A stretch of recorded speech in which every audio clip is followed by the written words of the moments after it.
Hello, hello, my dear friends, you've reached Elena's Barre, the best place on the internet, the very best by far. She'll help improve your fitness, but there's also so much more, 'cause here are just a few things that this channel has in store. There's barre and there's Pilates and there's belly dancing too, and many styles of yoga, so I'm sure there's one for you.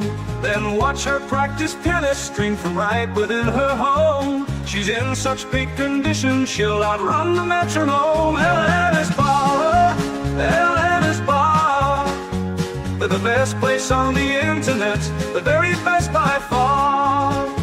It's not just the piano, but the ukulele too. The guitar and violin are even more that she can do. She does so many different things, it's hard not to lose track. I nearly didn't mention that she posts on her Substack. Elena's Barre, Elena's Barre, the best place on the internet, the very best by far.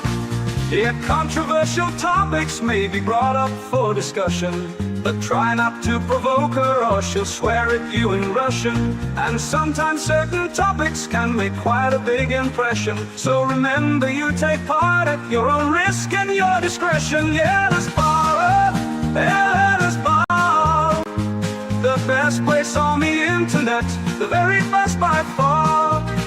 You might even meet Elena if you're quite a loyal fan. She's got a fixed male cat, but she's so desperate for a man. We've really got it all, then you couldn't ask for more. So sit right back and watch Elena shave a 3 or 4. Elena's Barre, Elena's Barre, the best place on the internet, the very best by far.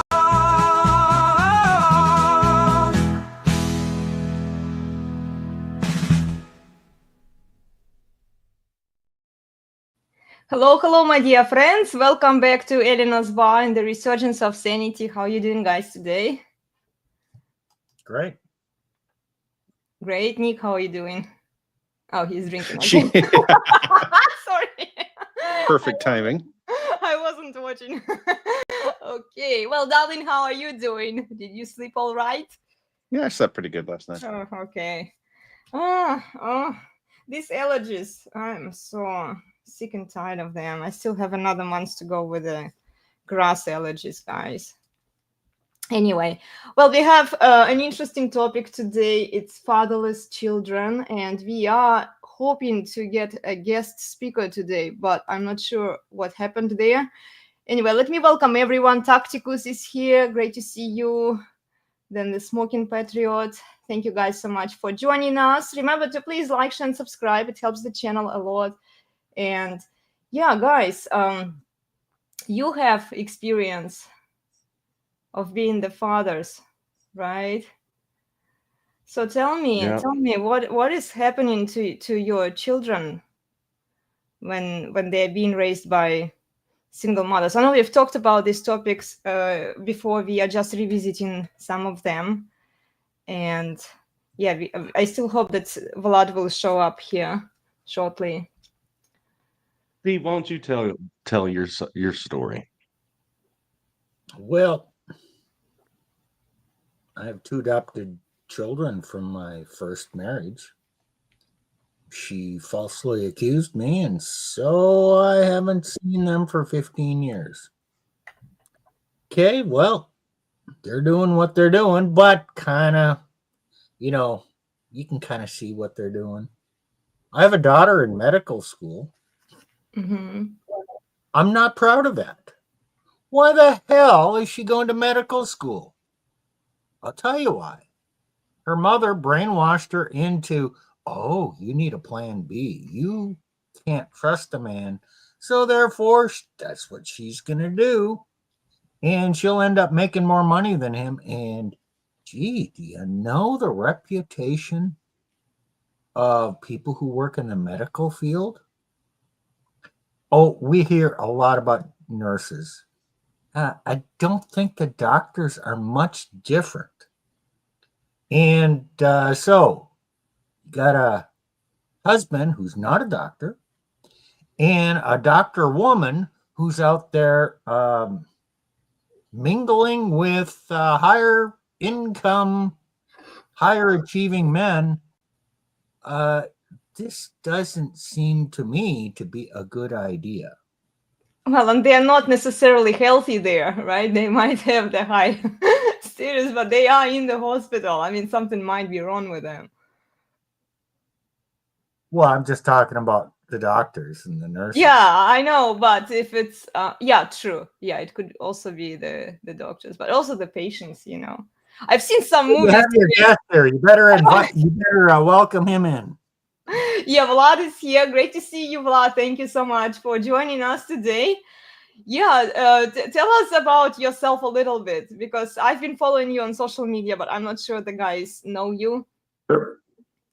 Well, thank you for inviting, and it's good to be with you. I watched a couple of weeks, I guess, maybe 3 weeks now, one of the shows, and obviously following Elena's content on the social media. I find her through, I think you were guest starring in Pearl's show. You were sharing something there, so I think that's where I kind of caught you initially, and then I found you through social media. So I was born in Soviet Union in Kazakhstan. I'm Russian by background. I was born in the former capital of Kazakhstan, Almaty, back in 1980, and caught the last 11 years of Soviet Union collapse, and living through that era was definitely an experience. And then I lived in Almaty till I finished high school at 17, and then I lived in Cyprus. I moved to Cyprus. I studied there in English college, business, marketing, accounting, all those little things for a couple of years. And then I ended up going to Canada as an international student, and I lived in Canada for 23 years, 20 years in Toronto, 1 year in Vancouver, and a little bit of around Ontario.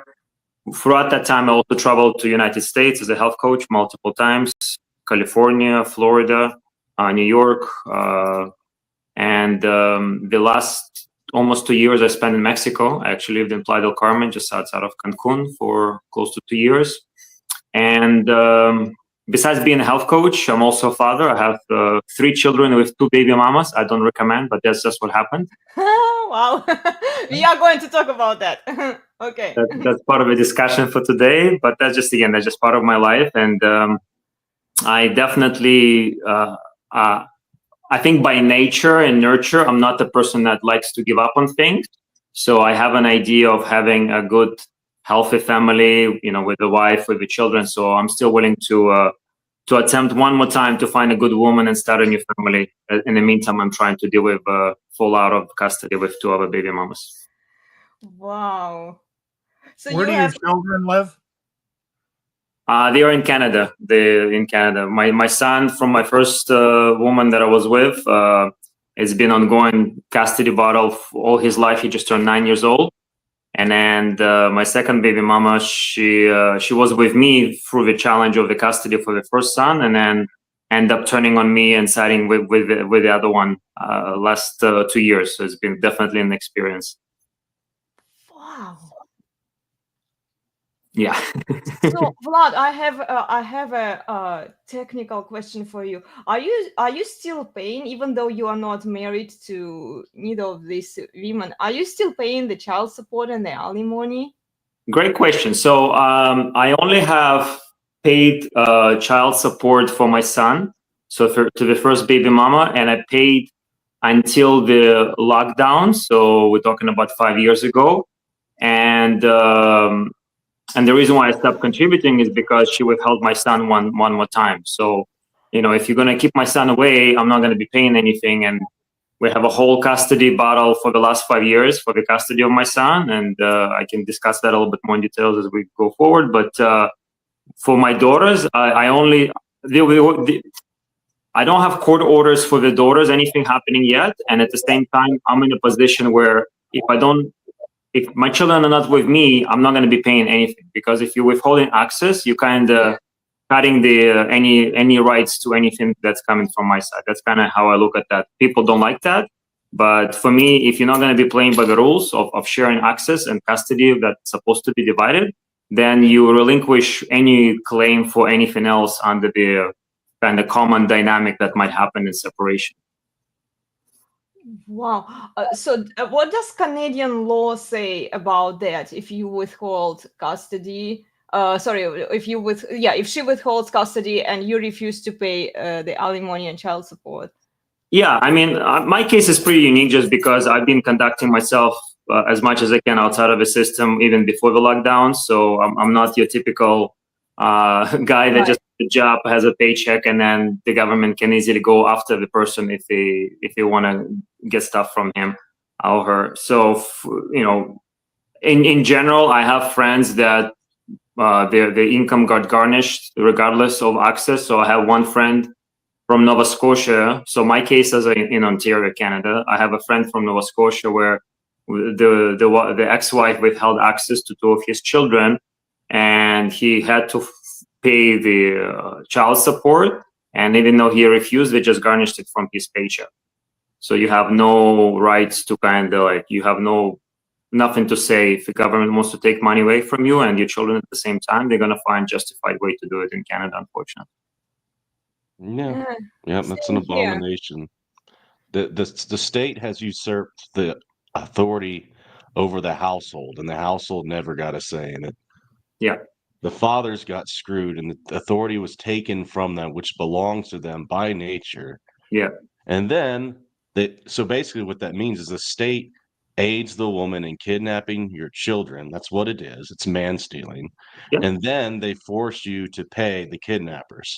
Correct. And then the state enriches themselves at your expense. In the process, yeah. And to make the matters worse for a lot of men that I talk with, because men obviously are the main breadwinners, so they're the one of the two partners with the income.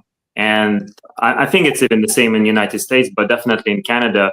If you actually are well off, you're successful, and you have income, you're going to be paying for your own lawyer, and you're also going to be paying for the lawyer for your ex-wife. If she's robbing you blind, you're also going to be paying for that experience. That's how crazy it is. Wow. Yeah. Yeah, it's So not quite that way in the U.S., but the more money you make, the more screwed you are. Yes. Yeah. And to the point we mentioned earlier, I think it's deliberate agenda that's been happening to replace the father with a daddy government. And when that happens, the government, aka the system, has more control over the children. And that's, to me, ultimate goal is to obviously to double the taxation on the second part of the household, right? That's why kind of the women got brainwashed into going to the labor force. So then people at the top can tax that labor too and make more money on them. But ultimately is to take away caretaking and raising the children based on family values and allow the state to not educate, but to indoctrinate the children into the belief system that's going to be only serving the state and not the children or the family at the same time.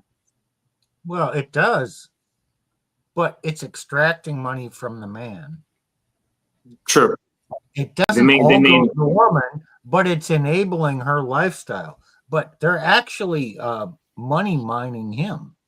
Mm-hmm. And then, yes, you're right. It's all about taking the man out of control of the situation, because the family is the foundation of society. You remove the family or negate that or the training of children, people become easier to control down the road. Well, actually, Steve, let me dive in deeper into this. You remove the father's authority from the family. The father has no legal authority. The family collapses. Essentially, this is what is happening. Yeah, the family becomes transformed and not in a good way, right? It becomes off balance.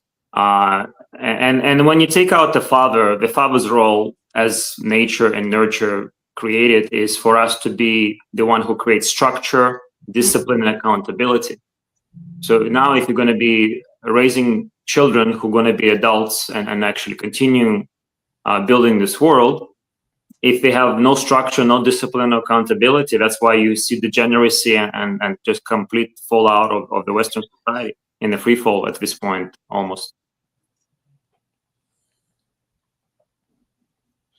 That's the same conclusion I came to. I mean, I couldn't have said it better. Yeah. Dabney saw it, 1873. For Maybe Louis you better Dabney. tell Vlad who Dabney is. He may not. Oh, so No. he was he's probably the most brilliant theological mind in the South, Okay. if not America. He was chief of staff to General Stonewall Jackson of the Confederacy. He was one of the first professors at the University of Texas when it was founded. Very, very smart man. He wrote about the rise of the women's rights women, which is, early feminism, Yeah. and the women being elevated in the church to preachers and stuff like that. And so he said, no, this is what's going to happen. These women are going to essentially create this monster with two heads, and it's going to be basically it's going to destroy the family structure, and they're going to raise a bunch of bastard children and a totally debauched society. He said basically the women's rights women will be the scarecrow for the rest of the world to never attempt again.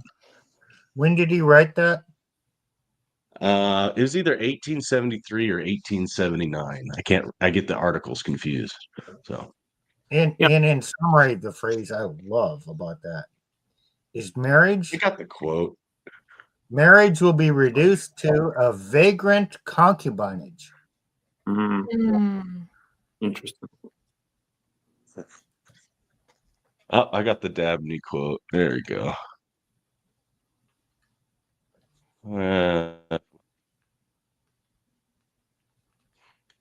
Okay. Here, I'll find it again. I'll put it on the screen. If you give me a second. Okay, I go open, file location, open with. In the meantime, you're opening that. I made a post on my Facebook about maybe 8 months ago saying that when you remove the father from the children, you remove the connection to God.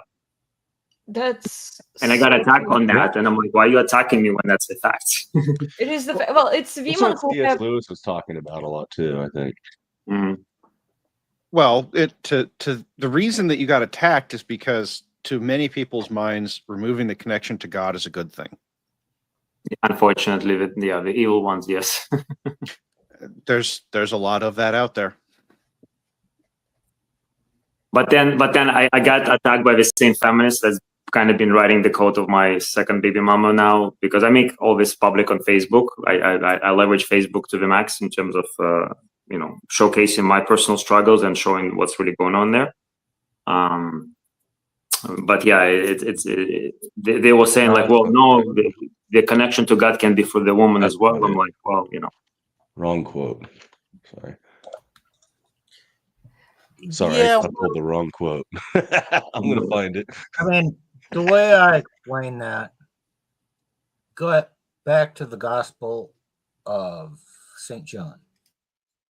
In the beginning was the Word. Well, that doesn't mean anything. In the beginning was Logos. And Logos was with God, and Logos was God. Logos is the second person of the Trinity, Jesus Christ. Logos, it's a Greek word. It has a great meaning. It means structure, order of the universe, hierarchy, everything that's ordered. So, okay, well, there is a hierarchy in the family. You remove that hierarchy, everything's upside down. It won't work. And women Like think they can do it on their own. No, women, go back to Genesis. A woman was designed to be a helpmate, not to be a boss babe and not to control things. God created us with purposes and talents. And yeah, you can't just take the man out and do the man's job. It doesn't work for women. Although they beg to differ. I'll read this. It's a long quote, but this sets the stage. So this was 19th century. Robert Louis Dabney. It says, there we go. So it will be found, it is no disparagement to women to say it, that the very traits which fit her to be the angel of a virtuous home unfit her to meet the agitations of political life, even as safely as does the more rugged man. The hot glare of publicity and passion will speedily deflower her delicacy and sweetness. Those temptations which her maker did not form her to bear will debauch her heart, developing a character as much more repulsive than that of the debauched man as the fall has been greater. The politicking woman, unsexed and denaturalized, shorn of the true glory of her femininity, will appear to men as a feeble hybrid mannequin with all the defects and none of the strengths of the male. Instead of being the dear object of his chivalrous affection, she becomes his importunate rival, despised without being feared. This suggests a third consequence, which some of the advocates of this movement have already bold enough to foreshadow. Women's rights mean the abolition of all permanent marriage ties. We are told that Mrs. Katie Stanton avowed this result, proclaiming it at the invitation of the Young Men's Christian Association of New York. She holds that woman's bondage does not truly dissolve until the marriage bond is annulled. She is thoroughly consistent. Some hoodwinked advocates of her revolution may be blind to the sequence, but it is inevitable. It must follow by this cause, if for no other, that the unsexed politicking woman can never inspire in man that true affection on which marriage should be founded. Men will doubtless be still sensual, but it is simply impossible that they can desire them for the pure and sacred sphere of the wife. Let every woman ask herself, will she choose for the lord of her affections an unsexed effeminate man? No more can be drawn to the masculine woman. The mutual attraction of the two complementary halves is gone forever. The abolition of marriage would follow again by another cause. The divergent interests in the rival independence of the two equal wills would be irreconcilable with domestic government or union or peace. Shall the children of this monstrous no union be held responsible to two variant, coordinate, and supreme wills at once? Heaven pity the children. Shall the two parties to this perpetual co-partnership have neither the power to secure the performance of the mutual duties nor to dissolve it? It is a self-contradiction, an impossible absurdity. Such a co-partnership of equals with independent interests must be separable at will, as all such co-partnerships are. The only relation between the sexes which will remain will be a cohabitation continuing so long as the convenience or caprice of both parties may suggest. And this, with most, will amount to a vagrant concubinage. But now, what will be the character of the children reared under such a domestic organization as this? If human experience has established anything at all, it is with the truth of that principle announced by the Hebrew prophet when he declared that the great aim of God in ordaining a permanent marriage tie between one man and one woman was that he might seek a godly seed. God's ordinance, the only effective human ordinance for checking and curbing the first tendencies to evil, is domestic parental government. When the family shall no longer have a head, and the great foundation for the subordination of children and the mother's example is gone, when the mother shall have found another sphere than her home for her energies, when she shall have exchanged the sweet charities of domestic love and sympathy for the fierce passions of the hustings, when families shall be disrupted at the caprice of either party, and the children scattered as foundlings from their hearthstone, it requires no wisdom to see that a race of sons will be reared nearer akin to devils than to men. In the hands of such a bastard progeny, without discipline, without homes, without a God, the last remains of social order will speedily perish, and society will be overwhelmed in savage anarchy. Last, it would not be hard to show, did space permit, that this movement on the part of these women is as suicidal as it is mischievous. Its certain result will be the re-enslavement of women, not under the scriptural bonds of marriage, but under the yoke of a literal corporeal force. Robert Louis Dabney. Wow. 19th century. We're living it right now. Well, I think reading, we've read that before, but listening to it again, I think he'd be surprised at how long it took to get to where we got, where we've gotten today. I think he thought it would happen much faster. So, But would you say that like the last 50 years, like when feminists really like took over, that's what propelled everything forward though? Because, and I think there was a combination of better males really co-opting with feminists, thinking that they're gonna have a better chance combating the alpha. I watch this psych hack guy, Orion, his name is. He's really cool on YouTube. I'm sure you've seen his clips, right? And he has a really good one discussing the rise of beta male at the expense of alpha males. And the reason why is because they made a coalition, the alpha females made a coalition with beta males to get rid of the alpha males. well, the process to do that is going to take some time. And there was a bit of a interruption to that process in the form of World War II. Yeah. Okay. Makes sense. So, and I think that's why it took so long. Because after World War II, what do you have? You have a bunch of men who just survived a war. They come back as hard men who they're not going to take shit, right? Yeah. So, if there was a delay, it was the World Wars. So yeah, well, go ahead, Steve. There's also an impact there. The World Wars, especially Russian men. Well, Russians in general. What, 27 million Russians?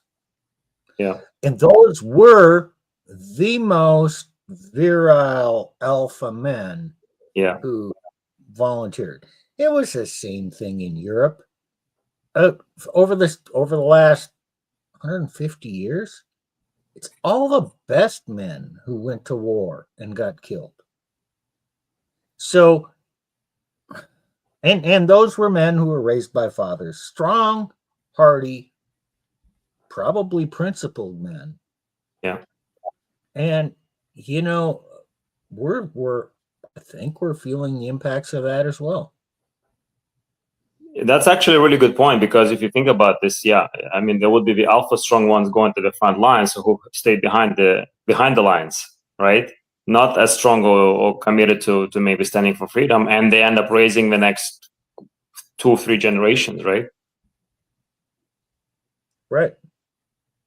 Yeah, it's a good perspective. And I just want to say this.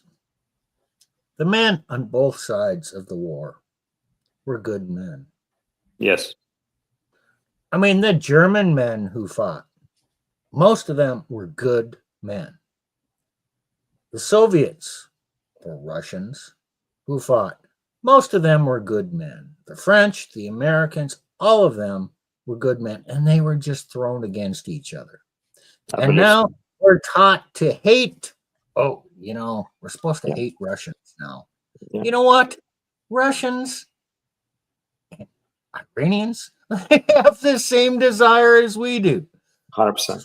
Be left alone, a wife, and raise their children, and live their lives. But we're motivated to hate.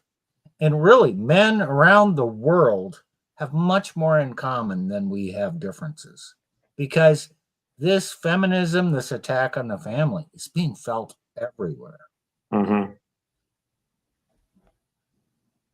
Yeah, I really appreciate you saying that, and I absolutely 100% agree, and I've been thinking that and sharing that for quite some time, that, again, it's the people at the top, the power of the system, that they purposely antagonizing, men against each other, and we just like the same. We just, we want to have a good wife, we want to have good children, we want to have a good income, and we want to have time to enjoy the life that we have, because it's very short. And all this hate and war and killing each other is not serving us. It's only leading to our own demise. And the sooner we can realize that, it's just, we have to unite at this common ground of family, tradition, and just prosperity and abundance for everyone at the same time. And we can actually accomplish that. Like, there's so much abundance out there. There's no real scarcity. The scarcity is created from the top.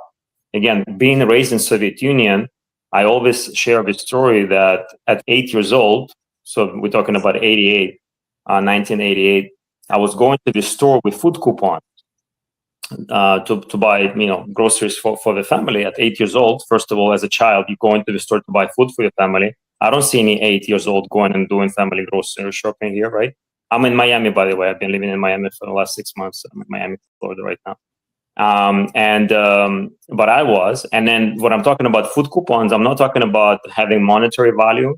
So the government kind of give you food stamps. No, the food coupons meant the government created limits on how much food you were allowed to buy per month. So the coupons only designated how much by weight you can get sugar, or how much whatever pasta you were allowed, or whatever else, the canned food, and that scarcity was created from the top on purpose to suppress the people, to condition people into this kind of stress mentality and control from the top on all the levels. Because if they're gonna control your food, they control everything else about you, right? Yeah, so true. My mom used to go buy potatoes with that coupon that Vlad is talking about. We had it all over the Soviet Union. Yeah, the system worked everywhere, the same system. So yeah, it's interesting to observe this kind of demise of society and orchestrated from the top, and people are ignorant and just delusional to a certain extent, thinking that the government is going to take care of them. The government not going to take care of you. It's only going to take away stuff from you and make it worse. Well, so specifically here in the United States, we have a bit of ignorance about this, because we tend to believe that will never happen here. Yes. Yeah, exceptionalism, right? Yeah. And look, the U.S. today, can't speak to the future, but the U.S. today produces about 25% more food than it needs. So we are a net exporter of food throughout the world. But we also have spent an enormous amount of time and effort destroying family farms in exchange for mega farms. And then the government pays farmers to not grow food. So you could wake up next year and it could be decided that we're not going to make enough food. Yeah, the caveat to that conversation, especially in the United States, and again, having a health coach background experience since 2000, so last 25 years, I joke around, I've been making America healthy again for the last 25 years. It's good to see that it's official government now.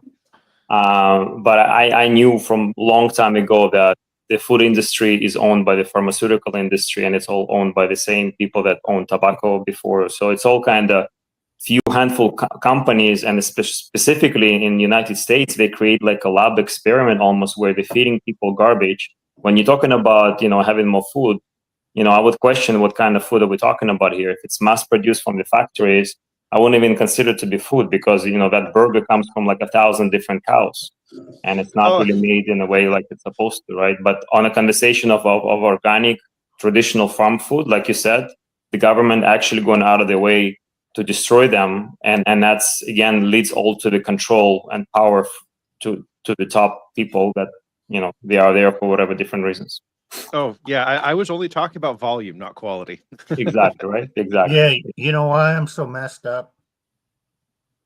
Because the whole time I was raised, we would go over to the neighbor who was a dairy farmer, and we would get the milk right directly from him. So exactly. I drank raw milk my entire childhood. It was not homogenized. So if I'm messed up now, that's the reason. Well, I'm messed up as you. In Kazakhstan, we would go outside to the little village next to the capital where I lived, and then my favorite would be to drink milk while it's still warm, because we literally just milked it like right before, and I'm drinking and it's still warm. It's like the best thing, and I would drink 1 liter as a kid straight up. And now I have a connection here in Miami. I have people that bring every single week fresh milk from Pennsylvania Amish farm. So I'm drinking raw milk like every single day. Elena, you have raw milk in California. It's legal for you guys. The funny thing, the only thing that's legal in California that's good is raw milk. That's pretty funny. Well, there's a bunch of people in California who are huge into the organic world. So Yeah. Uh-huh. But like, it's just funny. Like, California doesn't have any exemptions for vaccines, but they're gonna have, they're gonna allow raw milk at least Raw because milk. it's quote unquote illegal here in Florida. People just bring it. They put a label for not human consumption. So, but in Canada, you go to jail. Like you literally go to jail in Canada if you distribute raw milk. Wow. They have so crack stupid. cocaine and everything else, crystal meth. The government will give it to you for free because it's called free supply. They supply you for free as a part of a humane approach to you. That's what they do in Canada. Wait. So the drugs are free. Yes. But the milk is Raw milk. not. Raw milk, you will go to jail. Don't worry about getting it for free or not. It's just if you're gonna try to buy raw milk or distribute raw milk, yeah, it's criminal offense. You go to jail. Okay. That's crazy. Well, look, I've long held the opinion that Canada is fucked. You know what? I became an activist at the lockdown. So it's literally been 5 years ago that I became an activist. Prior to that, I never went to any rallies.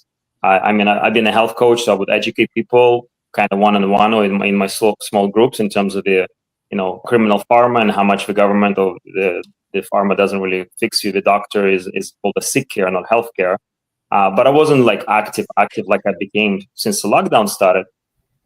And I did my absolute best the first year to organize the whole country. We had like, we had rallies across the country, just getting together in the parks and hugging each other. The Canadian government labeled me international terrorist for that, put me in jail, all those different things. And then I was organizing businesses to stay open. Remember when the government said, you essential, you're not essential? I'm like, no, we are all essential and we're going to stay open. So then they brought like riot horses, police on us and everything. And then you guys probably familiar with the trucker convoy that took place in February of 22. So I was one of the organizers and that was also an experience and a half. But that's where I kind of tested if we have like a fallen nation in Canada or we still have a chance to turn it around. And just to witness personally with my own uprising of people that I did and how much force the government used, to me, it says it's a fallen nation. Because if the government goes to the extreme of just violently getting rid of people, regardless if they're justified or not, then there's no law. Like to me, Canada is a lawless country. You might have occasional court wins, but they're not going to be significant. The other way to look at it is people have rights between each other, but you have no rights if you're going against the government or corporations, right? So that's kind of how it is in Canada. Have you ever heard of the name Matthew Ehret? Tell me more. Matthew Ehret, Ehret.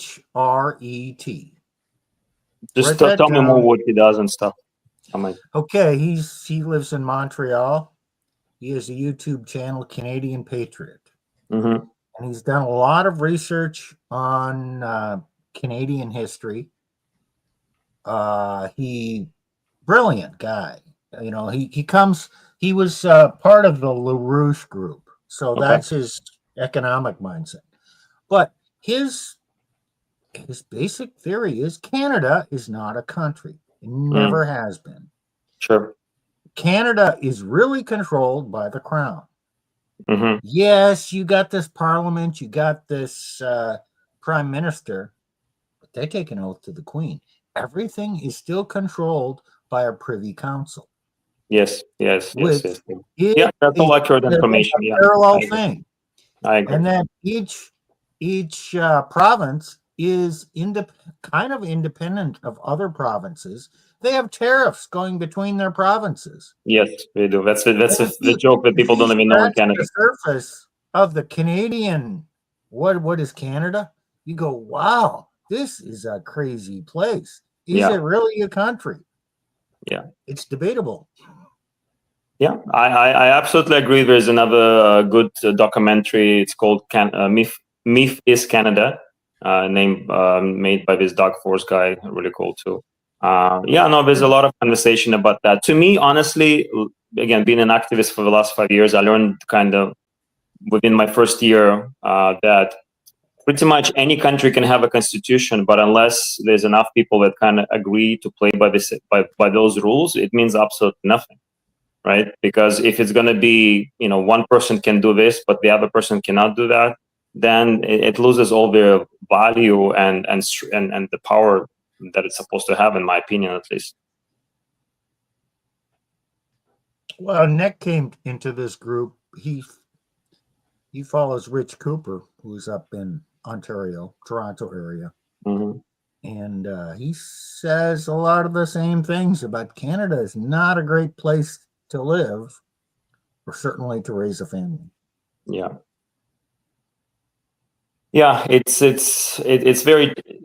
challenging because you have so many people, good people living there, and they don't realize that they have some privileges left, and that's only because it's not the time to take them away yet. And as soon as the government decides to do that, they have now no chance to get around it anyway. And I've been asking people, just whatever assets you have in Canada, sell them off, because you're gonna not be able to sell it after, or you might have issues selling it, or you might not be able to sell for what you can, or they're gonna tax you. And all those things came true. I literally been saying this to people last 3 years. Just get your money out of Canada. And literally, initially they increased the taxes. Then they collapsing the market, so people losing 30 to 40% of their real estate portfolio in the last 2 years, and now they're even going to criminalize any cash transaction above $10,000. That's literally what they're pushing next now. So it's not even your money. It was never your money. Like, there's videos of people going to the bank and asking to withdraw like $3,000. And unless you give them explanation what that money is for, they're not even going to give it to you. Wow. Yeah, it's really bad. But again, this is not necessarily exclusive to Canada and not anything new. Like I mentioned, I lived in Cyprus before Canada from 97 to 99. And I think it was in 2012, during the economic crash in that part of the world during that time, that the banks in Cyprus specifically, they did a bail-in. People are familiar with bail-out. That's when the government gives the money to the banks to kind of keep them afloat for whatever reason. Bail-in is when the bank takes the money from the People, depositors within the bank. I remember our friends, they just moved to Cyprus during that time and they lost a lot of money. They just took it from them. Yeah, with no recourse. Yeah. No recourse. That happened 13 years ago in a different part of the world. And people in Canada are not going to think it's going to happen. I think this is when euro was destabilized, honestly, because nobody, after that, nobody trusted euro anymore. Yeah. And after that, they put the same laws in place in the U.S. Yeah. So it can happen here. They say they're not going to do it. Just a matter of time. Well, I'm not even going to claim that. I'm just saying the laws are in place to allow that to happen if someone deems it necessary. Mm-hmm. So yeah, on the conversation of fatherlessness, we started with that topic and diverged into the technocratic takeover and the economic crash and everything else. But I think it's all related, because once you take the fathers out of the front line, the whole process becomes a lot easier, because you don't have men even trying to oppose this. Like, I was literally one of a handful of guys across the whole country of Canada organizing anything 5 years ago. Like, there was barely anyone. And I would have with these women, funny enough, that attacked me for the last 2 years. But in the beginning, they would come and ask me, Vlad, where are all the men? Why there's only like a few and not even Canadians? Like, there would be people from Poland and Romania and some from South America, Venezuela, but a lot of women were showing up. And I was also like, I didn't really have an answer for them. But now what I realized is that men didn't show up because they were told they don't have to show up. They're not needed. It's not important for them. And more importantly, they got presented with the fact that women will be showing up on their behalf. And that's where I think, we lost Elena. No, she's still there. She just has some camera difficulties sometimes. Okay. So yeah, I think it's a little different than that. Mm-hmm. The men have been trained and shown that they lack the power. They lack the power over women. They lack the power over society. They just have to sit back and take it. And when you get married, the marriage lasts as long as the woman wants it to last. Exactly. Yeah. So, and she has the power of the state to, when she wants out, boom, I'm out. No fault. Yeah. Now I take out a restraining order on him. I make him pay. He has no power. Yeah. And that's in the family. So yeah, so men have got this mentality that they're powerless. And in a lot of ways they are. So yeah, okay. Women are running things. Okay, let them go do the protesting. 100%. I'm just a man. You don't need me. Yeah. So I literally tell these women now, when you ask me a question, where are all the men? I tell them, look in the mirror. You did that to them. Look in the mirror. You cut their balls in the home, so they didn't even have to go anywhere. Exactly. And they attack me for that because they don't like the truth. I'm like, I'm sorry. It's the truth. If you get triggered, it's only proves that I'm right. Exactly. This is what I keep telling them. I have a theory here. The world has become too safe. Mm-hmm. Yeah, because women are at the front line. Well, think about it. I mean, just go back to World War II. There were a lot of nasty things that happened to women. Just horrendously nasty. And what, in general, over the past, human life existence, it's always the bad guys are the other men or the other culture. Who was the safe man? Her man. Okay, so her man had really supreme authority. And, he was not always the nice guy. But you're not going to trample on your man because you need him for protection, because those other guys out there are really, really, really bad. And this is the guy who's keeping you safe. Mm-hmm. Well, now that the world is safe everywhere, what do they need a man to protect them? They don't.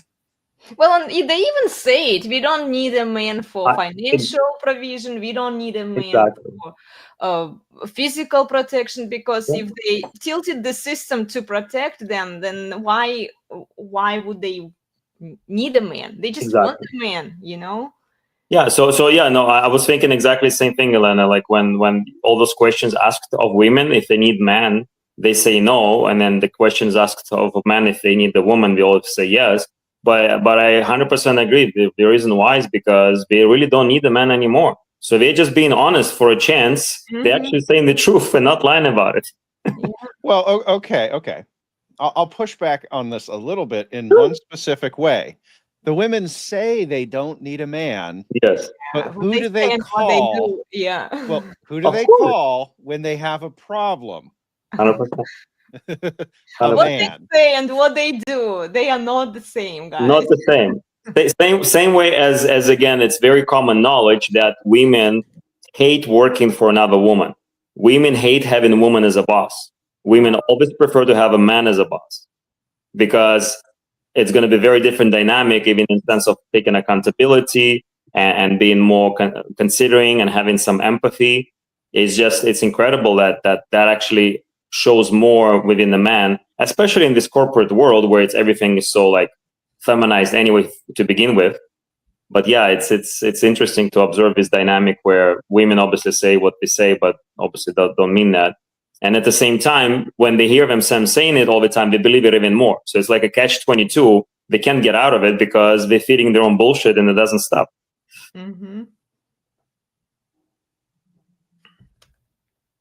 So how do we fix this, guys? What do you think? How do we fix fatherlessness? How do we bring more fathers back to the children? The natural order has to be restored, and there's no way it's going to happen unless society experiences a lot of pain. Yeah, so I guess we have to go through the cycle of, good men create good times create weak men create hard times. So we're at that space now, and we just have to wait for enough hard times to pass where enough strong men will make it better, right? Yeah, the women Boomers will have be to go begging. away. Boomers have to go away. So what happens when times get tough? Women really cannot feed themselves. They cannot support themselves in times of chaos. So we're seeing this, women try to do more manipulation and whatnot. But when it comes right down to it, and times get really tough, they're out there crying. They're starting to cry and whine on TikTok and whatnot. But I mean, they will be in the streets begging for a man to show pity on them. Yeah. And then the men have been so trained that we don't want these women. And these women have been run through. You want me to have pity on you when you basically disregarded me my whole life? I don't think so. So the men are going to be very resistant. The women are going to absolutely be begging. Eventually, and I don't know if this happens in years or a decade or the new generation of women, the men are going to have a very steep boundaries. This is how it's going to be. If you're coming with me, if I'm going to provide for you, this is the way it is. I don't want any lip from you, or you're out the door and I'll find another woman because I don't need a woman. And there will be another woman. And it's going to have to get that brutal or that nasty, however you want to say it. It's inevitable. There's nothing we can do to fix it before it gets that bad. That's my opinion. Okay, so I'm going to share my screen again. I want you to read this last part again. Share screen. Well, you're sharing. I remember that you always say Isaiah 3 leads to the Isaiah 4, right? Yes, it does. Yeah, so you have the bold, haughty women out of control. The men become weak in the war, get destroyed. The nation's humbled, hard times. And then all the women are begging. 7 women are begging to just have the name of the man. They'll even make their own bread. But he says the last remnants of social order will speedily perish. Okay, society will be just self-destruct in a certain way. But he says its certain result will be the re-enslavement of women, not under the scriptural bonds of marriage, but under the yoke of literal corporeal force. Yeah. It's going to get that bad. It's going to be probably an overreaction. Mm-hmm. Well, it was just like shared, the time has to get more dangerous, I guess, or harsher, right? Because until there's a real need for man, nobody's going to be calling for them, right? That's pretty much what I was going to say is frankly, right now, we just need to do nothing. You just need to let it get worse. And this is something that I've been saying that I get the most hate for this. Everyone's out here trying to save the system. And I'm sitting here going, no, you need to let go of it. Well, yeah, because the current system, it completely destroys the fatherhood, right? Yes. It destroys the father, and then it's not helping anyone. And then I often hear people say that it's already bad enough, so why it's not nearly as bad as it's going to get, because women are still in power. They don't want to give it up voluntarily. Yeah, I actually agree with what you guys saying, and I've been saying it too, that I share this always the analogy, and I'm sure you guys are familiar, cooking a live frog. If you have a cold pot of water, you put a frog into it, it can easily jump out. But if you increase the heat slowly, very, very gradually, it will never jump out of the cold pot of water, and it will be cooked to death over time. The trick is to do it gradual enough. And I believe 100% that's what's been happening to the society, especially in the Western world. We've been pretty much cooked to death at this point. And that's where I've been actually preaching, and that's kind of was my activism, was always focusing on pushing the government forcing their hand to kind of show the true face and almost kind of expose themselves, and in that action collapse the system. So I've been promoting this kind of escalation of things, because truly, when you are the frog in the pot, the only thing that you actually have some control over is increasing the heat to a certain extent yourself. Like, we as people, we can do nothing for sure and let things unfold. In my opinion, I'd rather do something creatively that can accelerate the process, because I want to get to the next stage faster. But I 100% agree, this system has to crush and burn. There's absolutely zero chance or even reason to say this, because it's always going to lead back to the same demise that we're trying to get away from. So we have to collapse the system to a certain extent ourselves. Oh yes, maybe just do nothing and then just kind of continue building ourselves. And that's what a lot of people shifted the focus, even within freedom movement, because we saved as many people as we could in terms of them not taking the experimental job and all those things. And at this point, I think people just have to get stronger in terms of their health and wealth, because the true freedom comes once you don't have to rely on the government or anybody else for your health and your wealth. If you all have those things in check, you are definitely a free person compared to somebody else that has to rely on the government for healthcare or support or anything else, or even other people. So yeah, I get your analogy, the frog in the pond. I use this one.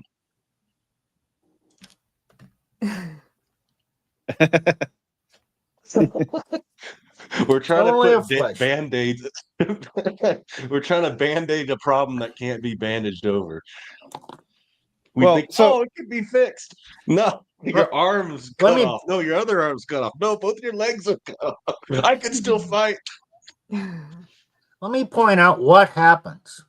Back to recent history. World War II. France was occupied by Germany. Okay, a lot of German soldiers, and they were, I think a lot of them were decent men.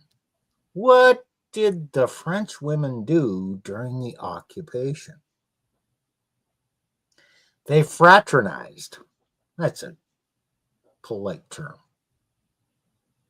Okay, then after the war, after the Nazis were defeated and France was retaken, what happened to the women that fraternized with the German soldiers during the war? Plutarch, I think you know the answer to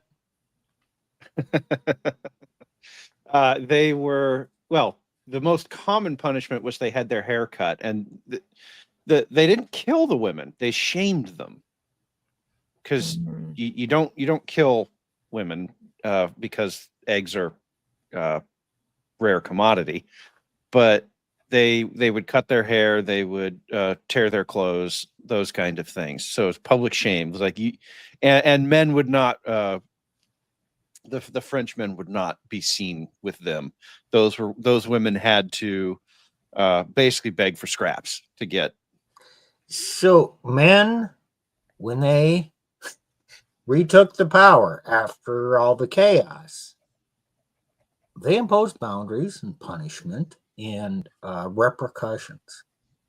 Now, if you think, okay, I don't know what the future is going to be here, it's certainly going to happen someplace in the world, because there's a lot of geopolitical things going on now. And women gravitate towards whoever's in power. When the power changes, the situation changes. So it's kind of a check and balance, but there's a lot of hardship in the transition. So what do women gravitate to now? Who is in power? What kinds of men? Like the rainbow people? No, Big Daddy government. Big Daddy government. Yeah, okay. that's. Well, I mean, they still, like, the paradox of the whole thing is that they still get they want the attention from the alpha guys, right? So they don't mind even being impregnated by those guys, but then like, they are also looking for a man who would be funding their lifestyle. Well, they no. What you're talking about is they just crowdsource the funding now, which is technologically possible. So that is what it is. No, I think what we're talking about. What do you do about this? And the answer, the reason I say the answer is you do nothing, is the men have already collectively decided what the answer is going to be. We've been talking about this a lot. Look at the number of men who no longer want anything to do with women is just skyrocketing. It's like, Vlad, you were talking earlier about a boiled frog, right? Well, if anybody's ever actually tried to boil a frog, you find out that at some point it gets too hot and they jump out, right? Mm-hmm. So, it's just, it's an apocryphal saying, but if you actually ever try it, it's not true. And I think that's what we're seeing right now. Is it's for most men, they're just like, I'm out of here. Getting too hot, yeah. The juice ain't worth the squeeze, as Rich Cooper says. The heat around here is just too much. I'm out. And they jump out of the pot. And right now, the response has been to try to shame men back into the pot. And it's not working this time. No. And they right now they don't know what to do. Yeah.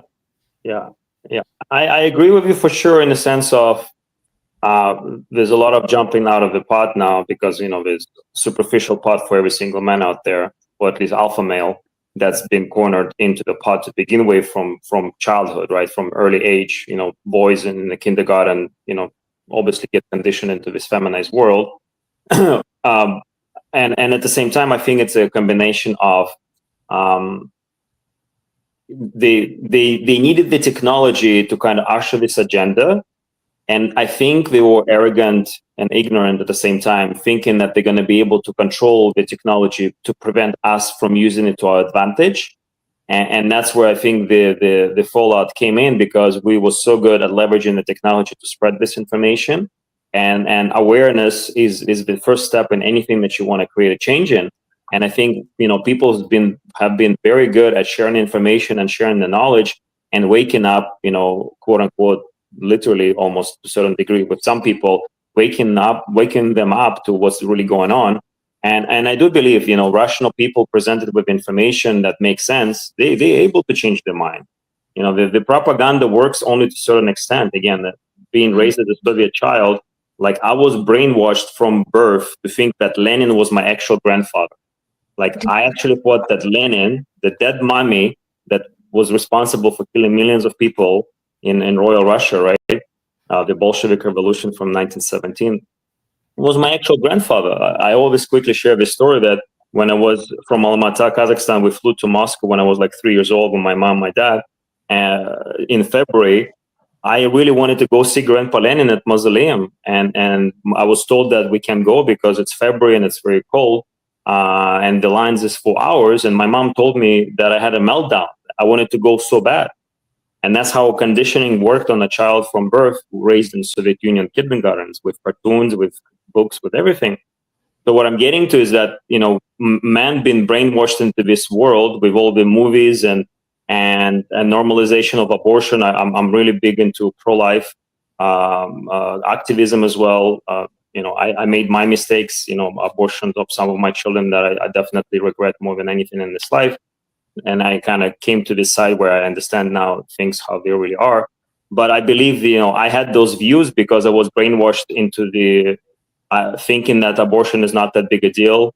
And, you can have casual relationships until you find somebody else, and there's no ramifications for that. And I always use the two very popular things. One of them, you guys are probably familiar with the movie Dirty Dancing with Patrick Swayze, right? And that movie was specifically made to normalize abortion, because that's kind of the theme in the movie, but it's so subtle and indirect that you're not really present to. And then the other one I always say is the sitcom The Friends, with Matthew Perry and a bunch of other those people. And that was designed to kind of create that casual relationship that everybody sleeps with everybody and it's not a big deal and you all kind of be friends and there's no real hard issues there. And it's not the truth, right? There's a ramification to all those things. But what I'm getting to is that I'm able to see it now. I'm able to critically analyze those things and understand how I was, brainwashed by this propaganda into making choices that, still causing me issues, my children's issues. It's a big mess that I'm trying to resolve. And of course, I'm responsible for the choices that I make. And at the same time, you get conditioned into making those choices. So, it's definitely a struggle to a certain extent, and at the same time, a passage that I think we all have to go through in this life. So, Vlad, I have a question for you, because I did write an article about abortion and anti-abortion and fatherless children and single mothers. Yeah. And I was raising a question there because during the current system, if women get to keep the baby from the men that they were unthoughtful, they had sex with this man, and now they are pregnant, right? Mm-hmm. Yeah. And then we know that single motherhood doesn't lead us to anything good, and this kid's life, that she doesn't have a father, right? Anyway, so this guy, maybe he was just spinning plates, maybe he didn't want to keep the baby, right? Or he doesn't even know about his existence. So is it worth it to keep that baby at all costs, at all expenses, and encourage a more single motherhood in that regard? It's a good question, and to me, I am very black and white, because for me, I think, especially on the critical issues like this, I think if you're sitting on a fence, you're still on the other side.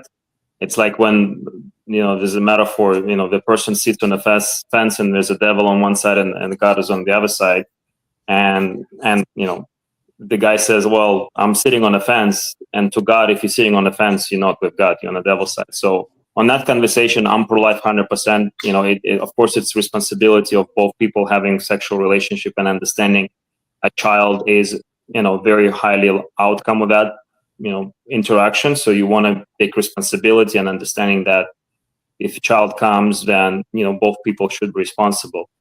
So that's my personal stand. If you would have asked me this question 5 years ago, I probably would have given you a very different answer, but that's where I transition myself and understanding, viewing this whole experience of interaction, man and a woman, should be very sacred. It should be specifically for the purpose of creating family and life, and all the other things that's kind of created, designed to take us away from God's design.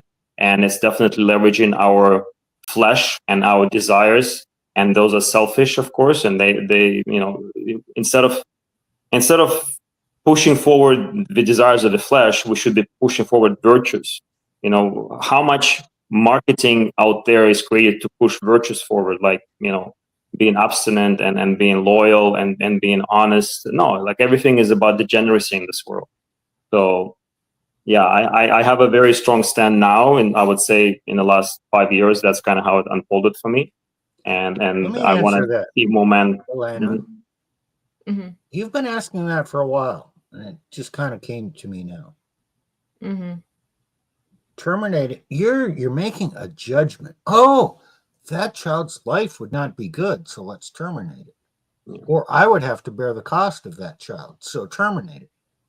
That's ending a life. That's destruction. She gives birth to the child. Maybe the child has a really crappy life, but the child has a life. Yes. So the other thing is I'm convinced that a lot of our divorces, marriage breaks up because she's wearing this mask of her past. She didn't share her past. She's this good person, but that guilt. Okay, Vlad acknowledged, maybe some past abortions in his life. He took responsibility. Okay, he has regret, but it's not hidden guilt because he's owning up to it. Women do not own up to it. They cover it over, and then they go through life with IPA guilt. I Infidelity, understand. Promiscuity, abortion, and it destroys the woman. And if she had the child, you know what? At least there's a life there. Yeah, then they will be destroying throughout the upbringing. They will be emotionally abused. No. Don't assume that. I'm going to step in here because she's not articulating her idea very well at all. And I'll go for it. okay. The idea is the idea here is not that, you know, the child, it's not about really the child's life. I mean, because yes, ending a child's life, that's bad.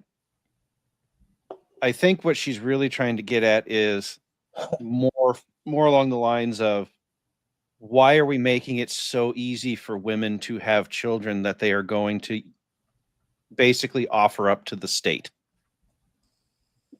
It's more a question of why, you know, so, you know, we say, oh, well, if a woman can entrap a man with a child, basically, you marry the guy, you have a kid, and then you leave, and then you use the state to force him to pay for it. Yeah. Okay. Or she just has sex, and the guy says, oh, you know, it's not mine. I don't, you know, it's mine, but I don't want to take care of it. I want to give up parental rights. The state says, no, you can't do that. Right. There's all these ways that that women use children to extract from men. And so it's all fine and good to say, well, men, you know, you just need to not deal with these women. And men are doing that. But there is also an entire economy of men who are not listening to this kind of content, who don't know anything about what's going on. And they too are being used and extracted from.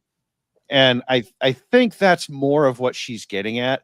It's not about the abortion per se. Yeah, I'm against abortion. If you are pregnant, like, you have to give birth. But like, before you got pregnant, you should have thought of who your future father of your child is going to be. Because with all of the contraceptive methods today, the technology has to offer, why not to prevent the pregnancy, especially if you don't intend on keeping this baby from this man?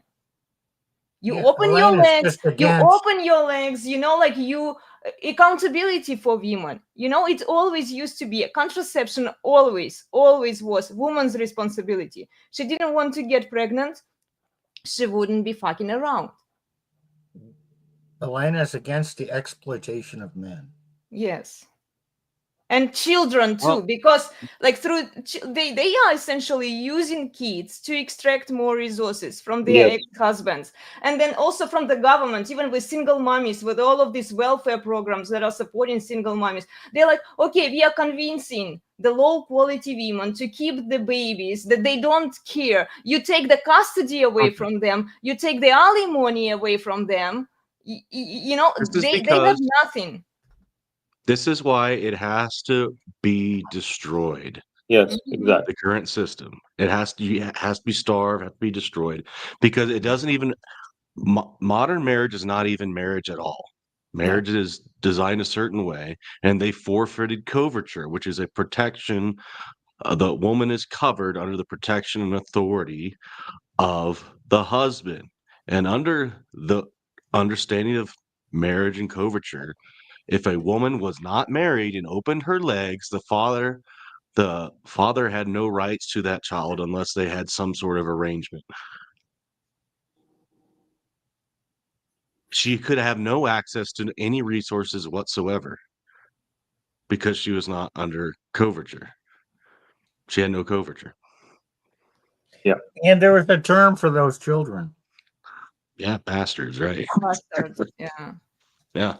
Yeah, and again, I think what I shared earlier, the reason why this is all incentivized and promoted and pushed on and creates all the mechanisms to really push it forward is because it needs little obedient slaves.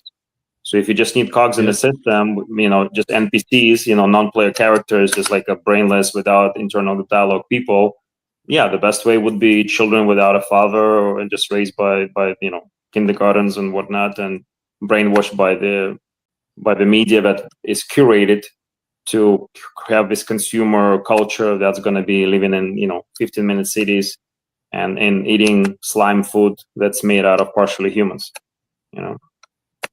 Soylent Green. Yes, that's coming. I mean, it's already here. It's just a matter of how many people are using it or not. What is this? What's it called? Don't you? The movie Soylent Green. Yeah. You've never Nick- watched that movie, Nick? Nick and I are too young for that. Yeah, you guys have to watch that movie. Charlton Heston.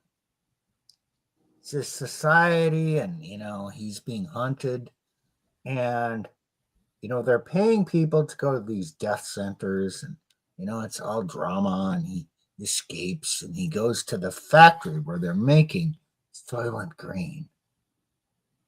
That's what the people eat. And at the end, he has this dramatic thing. Soylent Green is people. Yeah, it's like a cult movie. It's like similar to Yes. They Leave.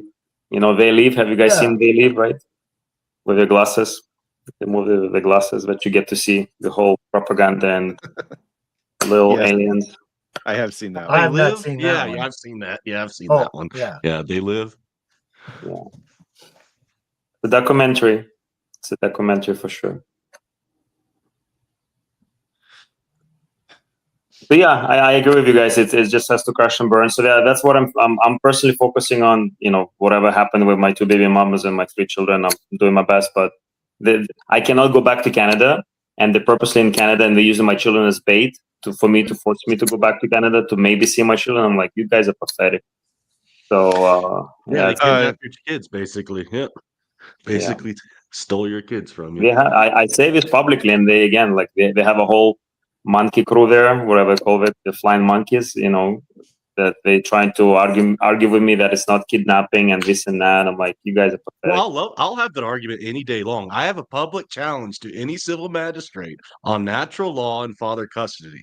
If you understand those principles, and you can go through even the history of the law in the United States until like the late 19th century, it's called kidnapping.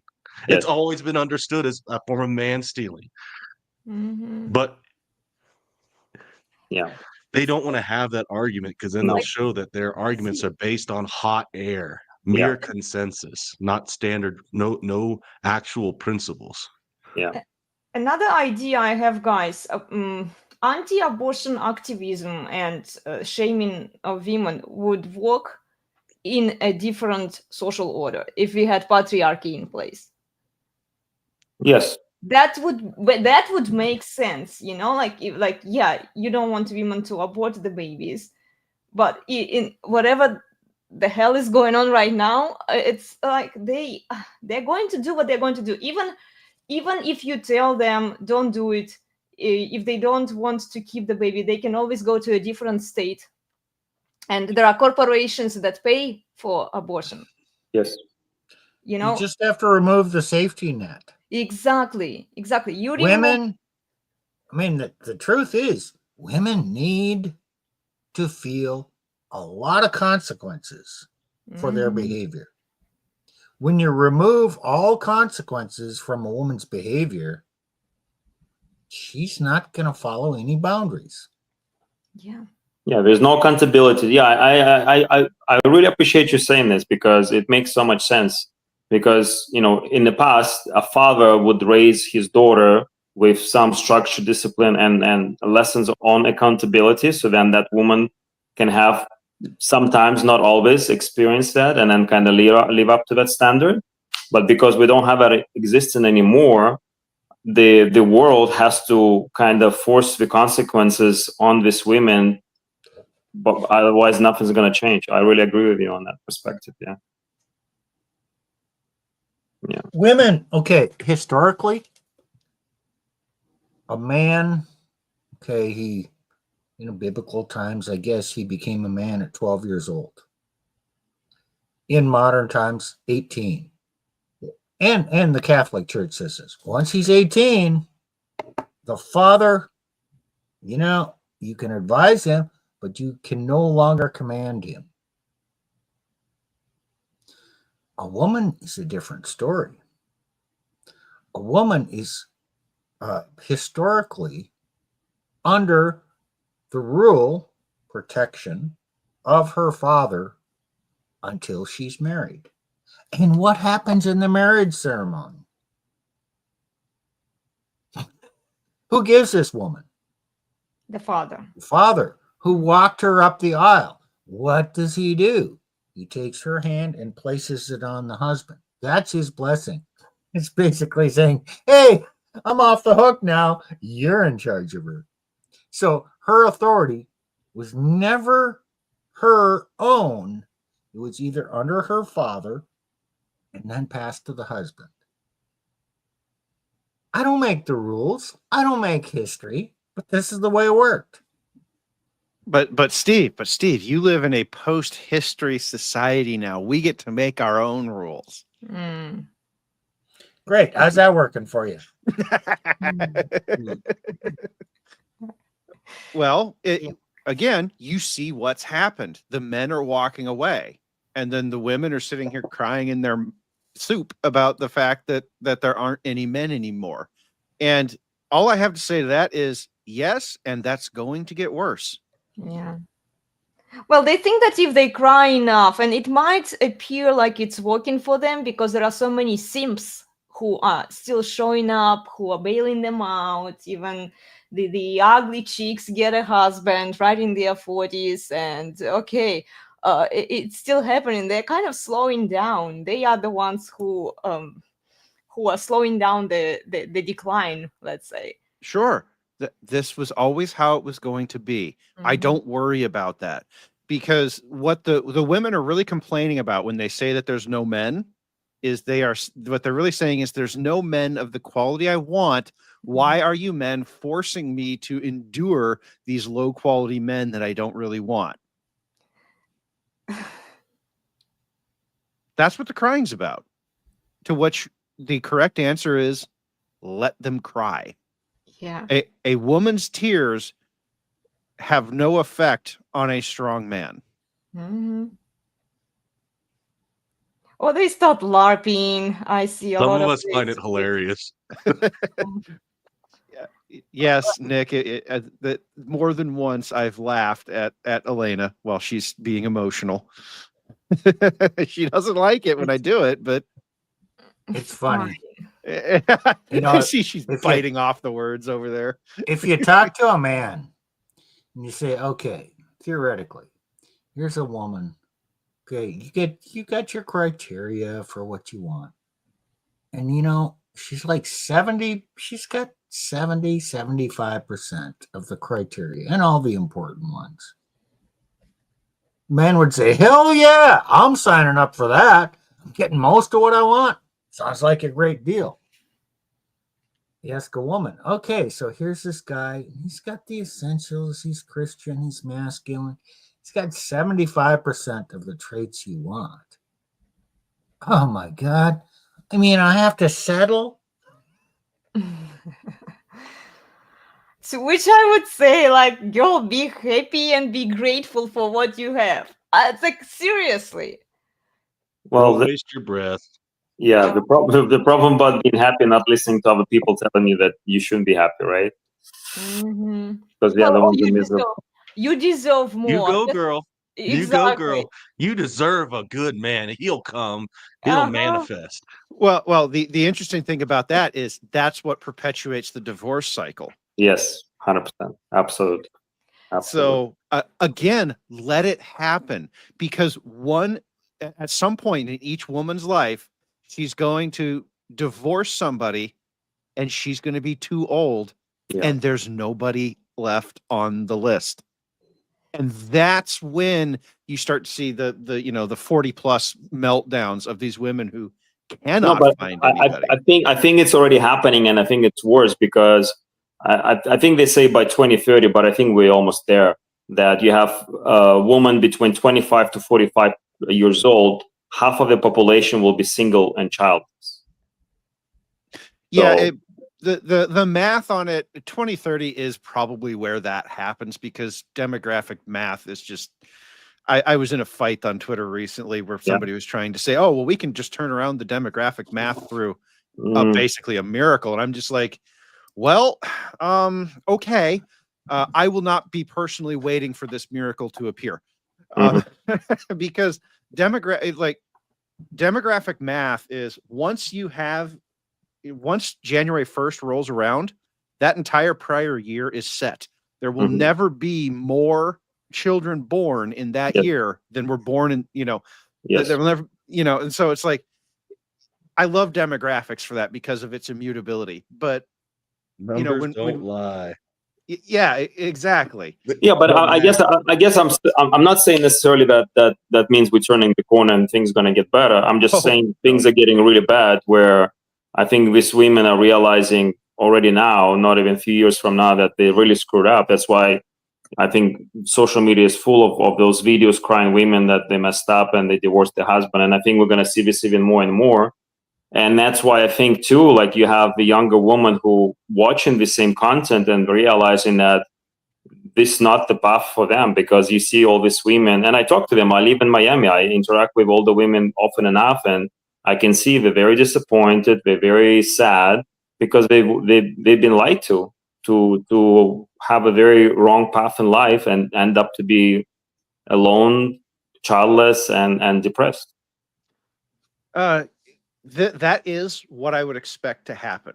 And I expect it. What I expect to happen is the women noticing, on Twitter, we talk about the great noticing. I expect that to increase because women are fundamentally group creatures, right? They see what other women are doing and they go, oh, that, other women do this, so I should do that. But they also see other women in pain and they go, well, women hate pain. They hate suffering. Yeah. And they go, wait, I don't want that. Yeah. So that goes back to let the system burn, because I don't think that there's enough. Like, yes, women are starting to wake up and notice that there are problems, but I see a lot of this, particularly in the tradcon spaces, where they're like, well, if we just dial things back a little bit, if we just unrolls, it's like, okay, the transing of the kids, that was bad, and abortion, that's bad, of course, for the tradcons. And so they're like, well, if we just dial those things back and maybe get back to the 1950s a little bit, then everything will be okay. And then when I point out that, right, it was the 1950s that gave us the 60s and 70s and the great feminist feminization of the world. It's like, you don't understand. You can't go, time moves forward. You can't go backwards. And I don't think men at this point are going to be willing to say, oh yeah, we'll just stop at the 1950s, because all these men who are getting just destroyed, they're never coming back. Demographically, they're out forever. Yeah. I see how some lawyers, female lawyers, speaking about propaganda, they started pontificating about how abusive men are, what the abusive relationships. So basically incentivizing more divorces, of course. But there are some lawyers also who say that marriage is not such a bad deal for men if men follow some of the precautious recommendations. They are still defending the system. They still want men to marry and then suffer the consequences of marriage, even by, like my husband. Because they need billable hours. They need a pay. Yeah. Just placating a little bit. It's not too bad, gentlemen. There is a way out for you here if you just follow these basic steps, but we don't guarantee you anything, and hoping that some guys will buy into it. Like, selling hope, basically. Some will. Yeah. And then when they get burned, it'll be a case of once burned, twice shy. Those men will become the poster men of do not ever trifle with women. That's what I'm saying. I don't think that women have seen the worst of men to come. Like that, we haven't seen the worst of what men are going to be doing. Yeah. That is still to come, and it's going to be it's going to be an inaction where men just check out and say, I'm not doing anything for the benefit of a woman. It's taking what the feminists said. Feminists to the opposite extreme. Right. Well, Mhm. we're going to go to the Pendulum. opposite extreme. Yeah, the pendulum. I have an idea to discuss. This is a good maybe a roundtable to discuss. I think that's definitely one of the avenues that we have to kind of go through. But I personally believe that I'd like to create like my own little community where we function the way we know things are supposed to function. And that's where I think there's a power of, because if you still want to continue to live in the cities, then you're going to be part of a system, and then you have to kind of follow, allow it to unfold and kind of fall down. For me, I'd rather live somewhere else, create my own community, and function based on God's law, God's order, and have a healthy dynamic, because life is short, and I want to experience life the way I think it should be working, not the way the people at the top trying to create. So what I'm getting to is that the other way to kind of, move forward about this situation is just to focus on creating your own community where... Kind of like John Galt, you remind me of. Yeah. What do you guys think? Okay, can I challenge you on that? Please. I think it's a good... there's some good motivation there. Has it ever worked? Because throughout the past 150 years, different people had this idea. Oh, society's corrupt. We're going to form a commune. Mm-hmm. We're going to separate, and we're going to do our own thing. Well, I guess they always fail. First of all, a lot of times they're we're going to be egalitarian, libertarian, and we're going to work together for a common good. In other words, no one's in charge. On the other hand, you have the communes that, there's one man in charge. That becomes a cult. And bad things happen then too. All kinds of sexual impropriety and abuses, and it's just nasty. So either way, it doesn't work. So, I appreciate the little, pushback. Let me give you one. Okay. Let's play tag team, I guess.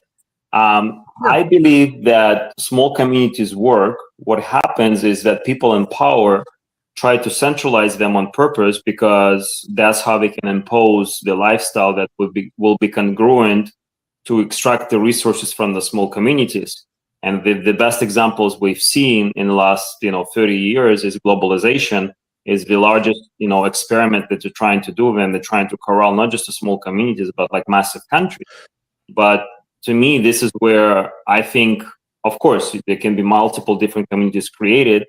If you put God in the middle and Jesus and the Bible as a kind of fundamental principle book, I think that works. Now, maybe the lifespan is short, but then even empires on average only last 230 to 250 years.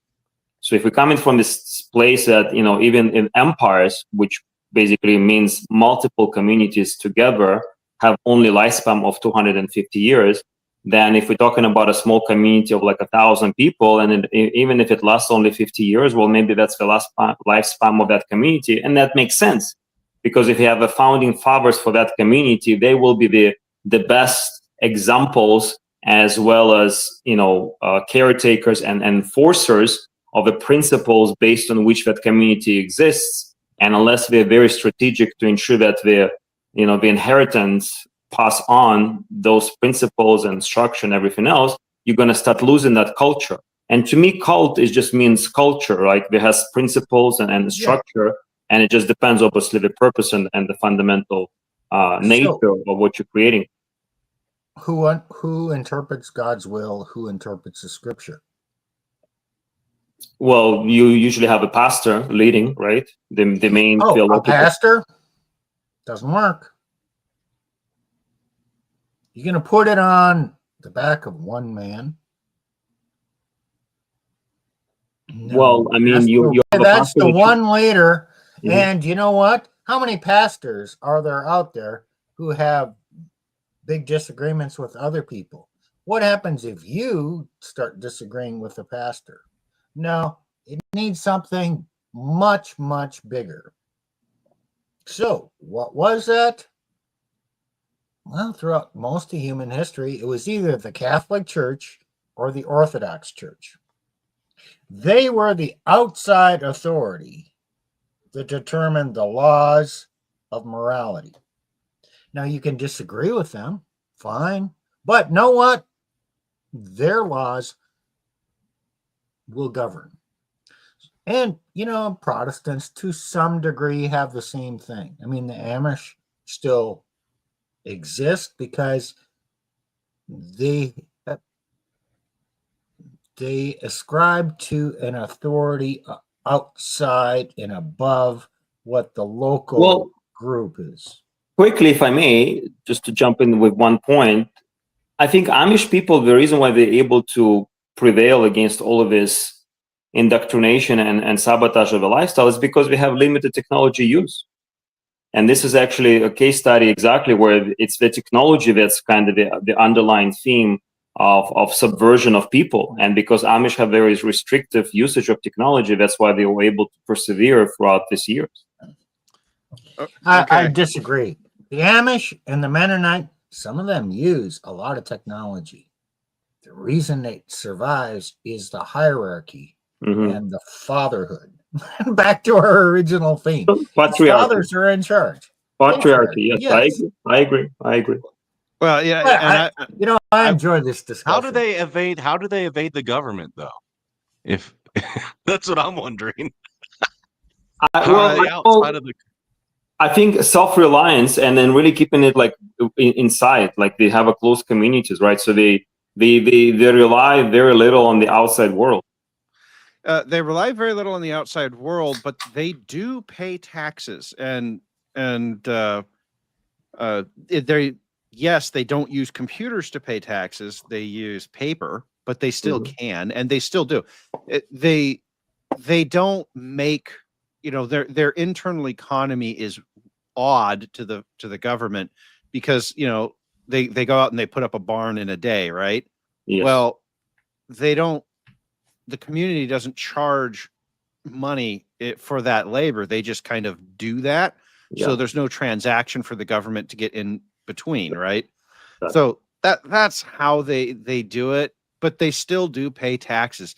They are not divorced from the government, and they talk about this. Yes, I agree. So yeah, they kind of in between. They're like the halfway out, halfway in kind of situation, and that's kind of how they've been existing for a long time.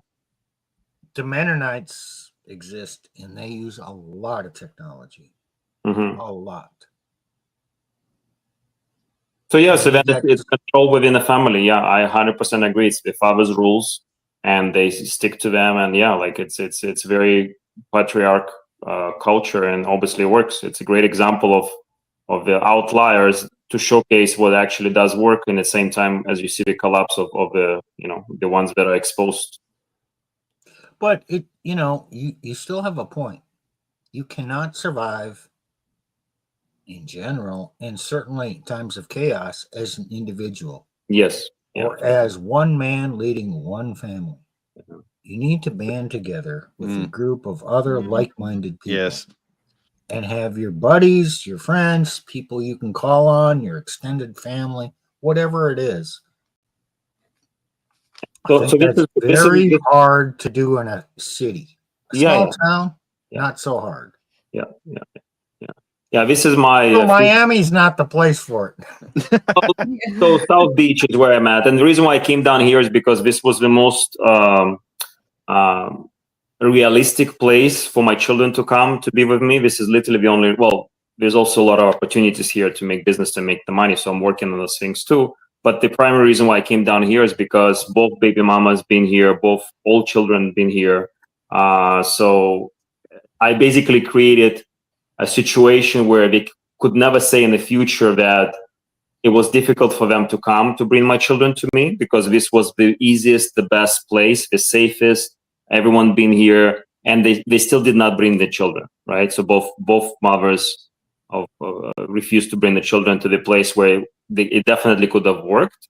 So now that I kind of have this for my record of evidence, of showcase that I was actually trying to make this work, and I'm really committed on finding a good wife, a virgin. I'm gonna see if I can find a virgin to marry and have 5 children. Good luck with that.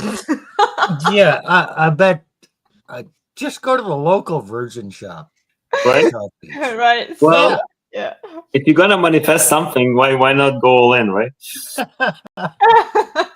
I was in South Beach. It's about 6 Yeah. months So ago. I'm not looking for a virgin in South Beach. This is where I'm, I really didn't care for South Beach. Yeah. To be honest, no. I get Then it. we went down to the Florida Keys after that.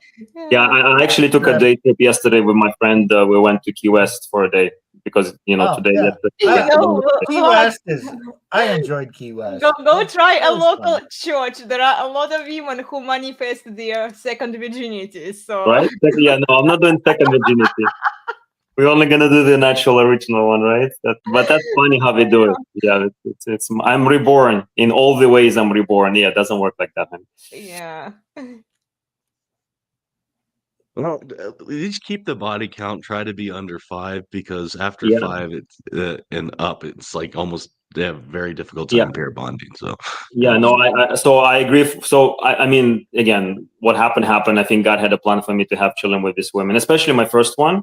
I 100% think there was a plan for me to have my son with Adele, and then my struggles with her, and then court battles and everything kind of prepared me for my activism that I've been doing for the last 5 years. And then yeah, I think it's just what happened. But what I'm getting to is I definitely can see myself that I was thinking being a health coach and then working with so many women for the years and having them change their life.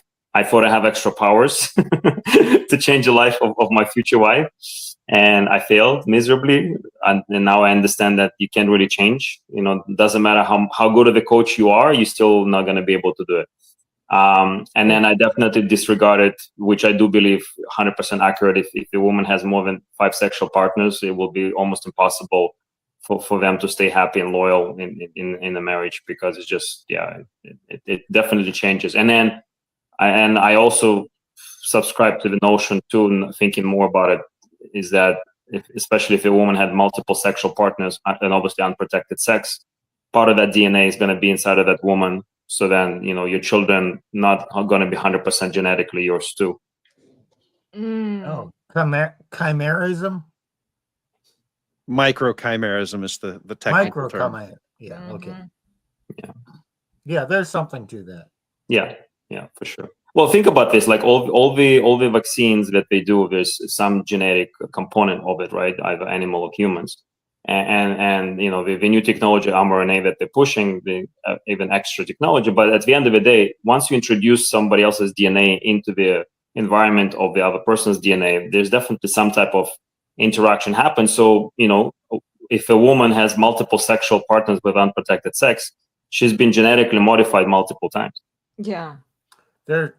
I've known about that. That's a good term. Genetically modded GMWs. That's it, man. Instead We of can make a GMOs, t-shirt and sell it like that. GMWs, genetically modified. I've known about that for over 15 years. Yeah. There was a woman, she's deceased now. Her name is Vicky Thorne. She still has some YouTube videos up. She ran Project Rachel. Is she a Catholic woman? Very Catholic. And she ran this abortion group, but for abortion opposition, basically care for women who've had abortions. Okay. But she was a nurse. She knew all this stuff, and she goes into all the details of what multiple partners do. Because here, in a nutshell, well, this is just one aspect. When a man has sex with a woman unprotected, his seed is viewed as a foreign object by her body. So that activates her immune system. After like 6 months, it's not activating it anymore. It's adapted. So yeah, now it's a good thing. But these women who are especially on the pill and are taking the seed of multiple men, her immune system is always just going. And okay, is there something to this? I don't know. The red pill has that term, the 1,000 cock stare. Is it mental or is it also physiological? I don't know. And, it's unlikely they'll do any medical studies on this. Of course not. It's not popular, Steve. What are you talking about? They might find out something that women don't want to find out. But I think this is important. That didn't happen. It is important. I agree. And in a conversation that women are kind of group thinkers and they, information like that can spread. This is, I think, probably one of the best examples to showcase to help, those that want to listen to change their behaviors. Because, if you're telling, women that if you're going to be like this and you're going to have multiple sexual partners, you're going to be genetically modified and it's actually going to turn you more into a man, just because that's what happened too. Yeah. Even when you're in the environment of a mostly man environment, just by you being in that environment will be turning you more into a man, just because the body has to adapt to the environment internally and externally. It's so true, Vlad. I've actually watched a couple of virgins on social media. So they say they are virgins. They are so full of themselves. It's not just, the physicality that we are talking about. It's also the mindset. They are still being brainwashed. They are, even in some regards, I would say they are even worse than the women who had a few sexual partners, let's say. Because they realize that a lot of men, they want a virgin, right? It's another extreme where men say, we want a virgin. We don't want you to have any sexual partners. Oh my gosh, that your overinflated SMV and the one that she's been saying to the whole world to see how virtuous she is because she hasn't had sex with anyone.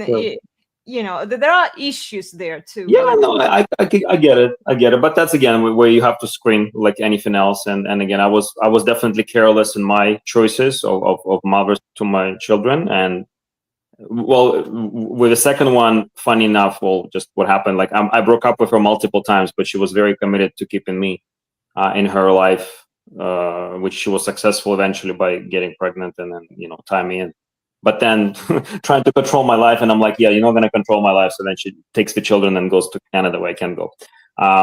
But yeah, it's just definitely something that people can leverage. I know what you mean. So you just have to kind of do your vetting and be better selector and understand that women also lie and cheat, and you have to do due diligence as much as you can. I have a question for Vlad. Yeah, and I'm going to make this a hard question, but I really want to know the question, the answer. You said you're a life coach or a health coach. Yes. And you've had a lot of success with women. How do you have success with women in coaching them, but you've had failure in keeping a woman? So, no, it's a good, fair question and not necessarily hard per se. So success in health coaching more than life coaching. So I would health coaching them, meaning that I would help them lose weight and get stronger in doing exercises and all those things. That was kind of my main, like a personal trainer and a nutritional consultant was my main focus working with women. And I was choosing, and then because of my own patterns, of my mom kind of running the household and telling, like my father left when I was 11. So she was definitely the one, wearing the pants in the family. She told him, don't come back, and he didn't. So growing up in that environment and kind of pleasing the women and proving myself to them and kind of helping them deal with life. This is why I also subconsciously was choosing broken women. And then once I realize within a relationship that they're broken and I can't really do much about it as hard as I try, there's only one choice: either stay being miserable or leave. And most men actually choose to stay, where I don't care whatever it's going to cost me. I have to preserve my own self more than anything else. So, and again, I thought I have a better choice with the second one, but I think what happened with the second one, because she came from Iran with her parents when she was like 18 to Canada, but then living in the Western world corrupts women. I don't have to explain to you. I have enough discussion about that too. So I believe with the second baby mama, it was a combination of her having, daddy's issues and not really having learn accountability for life. But I think the breaking point happened when she listened to people in her circle, because she even would tell me things will have to change, and now you have to listen to me, to what I say. And I had to tell her, like, no, I'm going to be making all the decisions and things not going to change. And she challenged me on that, and then she took the children and left. There's a lot more to the story, but I'm kind of making a shorter answer. In your success in the health coaching, yeah, you had the authority. Yes. They wanted you to have the authority. For sure. They had a goal. They wanted you to hold them accountable. Mm-hmm. And they wanted the discipline that you could impart to them. No, you're going to change this part. No, you're not going to eat that stuff. Yep. Yes, you're going to show up at the gym. You're going to do this. Yep. Okay, so they accepted your authority. Because they wanted to you use discipline. They wanted the outcome.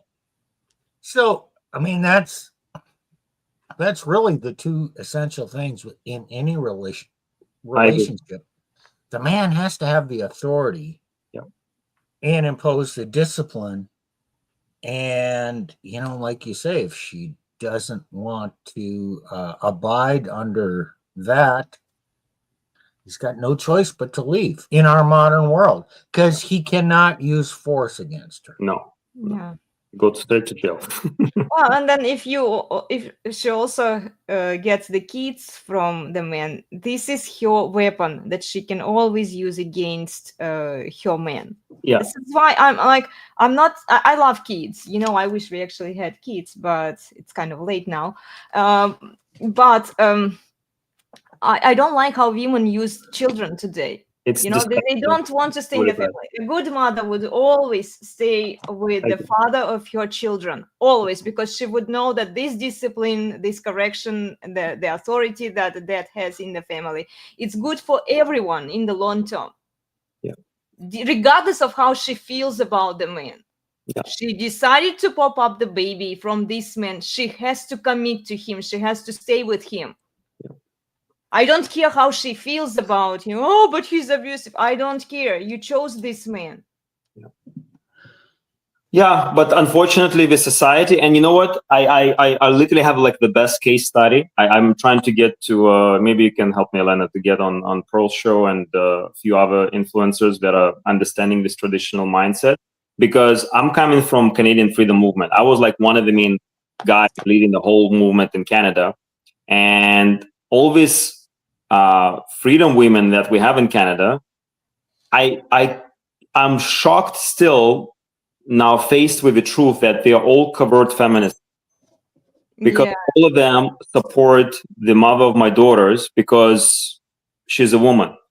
Yeah. All the activism that I did in Canada, literally, like I organized the whole country with multiple movements, with multiple initiatives. I have videos with millions of views where I was walking into the police headquarters and schooling them on all the stupid things they were doing.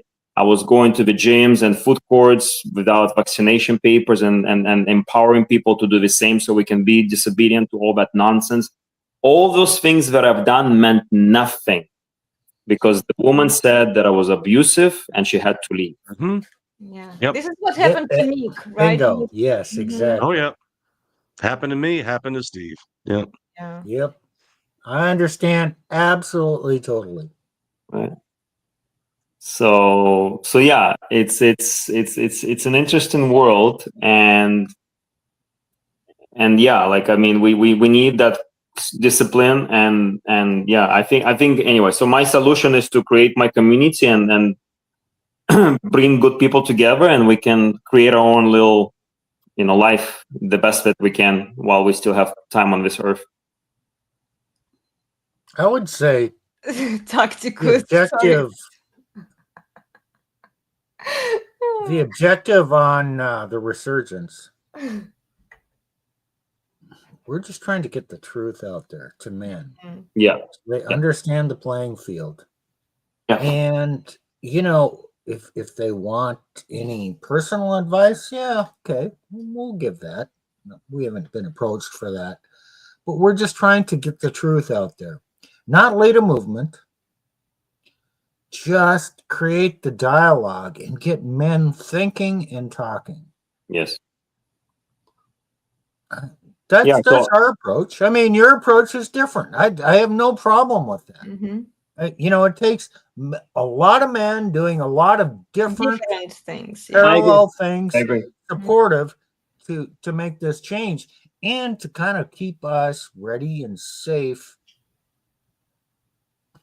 for whatever happens next. And then, maybe your greatest calling is not yet here. And maybe you don't know what it is.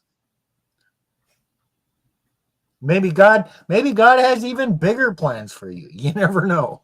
Oh no, I'm very clear what you're saying. You just have to go forward and create a lot of different things. Yeah, I've been saying this, again, being part of the Canadian freedom movement for the last 5 years. People would come to me sometimes and say, "Oh, we have all these different initiatives. Why so many?" I'm like, no, we need to have all the different initiatives because everything can make a difference, and it's different people working and doing things in a direction of what makes sense. But I agree with you guys 100% that the first ultimate thing is spreading the information and combating the ignorance with knowledge. Knowledge has power. Truth has power. Truth always going to prevail. It just takes time. But in the long run, truth always prevails, in my opinion, at least. We'll see what happens. So what you guys doing and building communities is obviously ongoing process. But along the way, you can document the journey and you can share the truths about this and then how the world's supposed to be working. And I think we obviously align with our thinking. That's why we're having this conversation. But it's good to have people that might be contradicting some of the things that we're saying and have a dialogue. I do my best to engage in respectful dialogue when I have an opportunity as well in public. I go to different Bible studies with men to kind of feel it out, different prayer services here in Miami, different churches. I can definitely testify there is a big feminization of churches that's happening. There's literally like one Presbyterian church that I go to out of 4 that I visited. That's kind of more old school ones. The other ones, not super Vogue. I wouldn't even go to Vogue churches, but they're definitely feminized. And then I was a Presbyterian pastor, so I get it. Right. The OPC, Orthodox Presbyterian Church. Mm-hmm.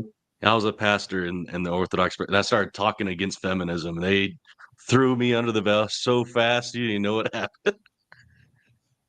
Yeah, so there's a Pinelands Church here in Cutler Bay, about 40 minutes drive from South Beach. I have one of my friends come and picks me up, and we drive there like every Sunday. I went to Calvary Church here in North Miami, and it was Father's Day weekend, right? Last Sunday. Mm-hmm. The pastor didn't even say Happy Father's Day. What? Oh, okay. So Calvary Church. The lip service to the dads. Oh my God. No. Have at it, Plutarch. I don't have a problem with him not saying Happy Father's Day. I don't have a problem with that, as long as you don't say Happy Mother's Day either. Yeah. So It's the Lord's Day. Fair enough. Calvary churches are like this whole church planning network. They are what I would call woke light. Like they disavow some of it's kind of like the TradCon thing. Yes, they disavow some of the worst excesses of feminism. Yes. But look, Nick, but even in my Presbyterian church, on Mother's Day, you get this hagiography of motherhood.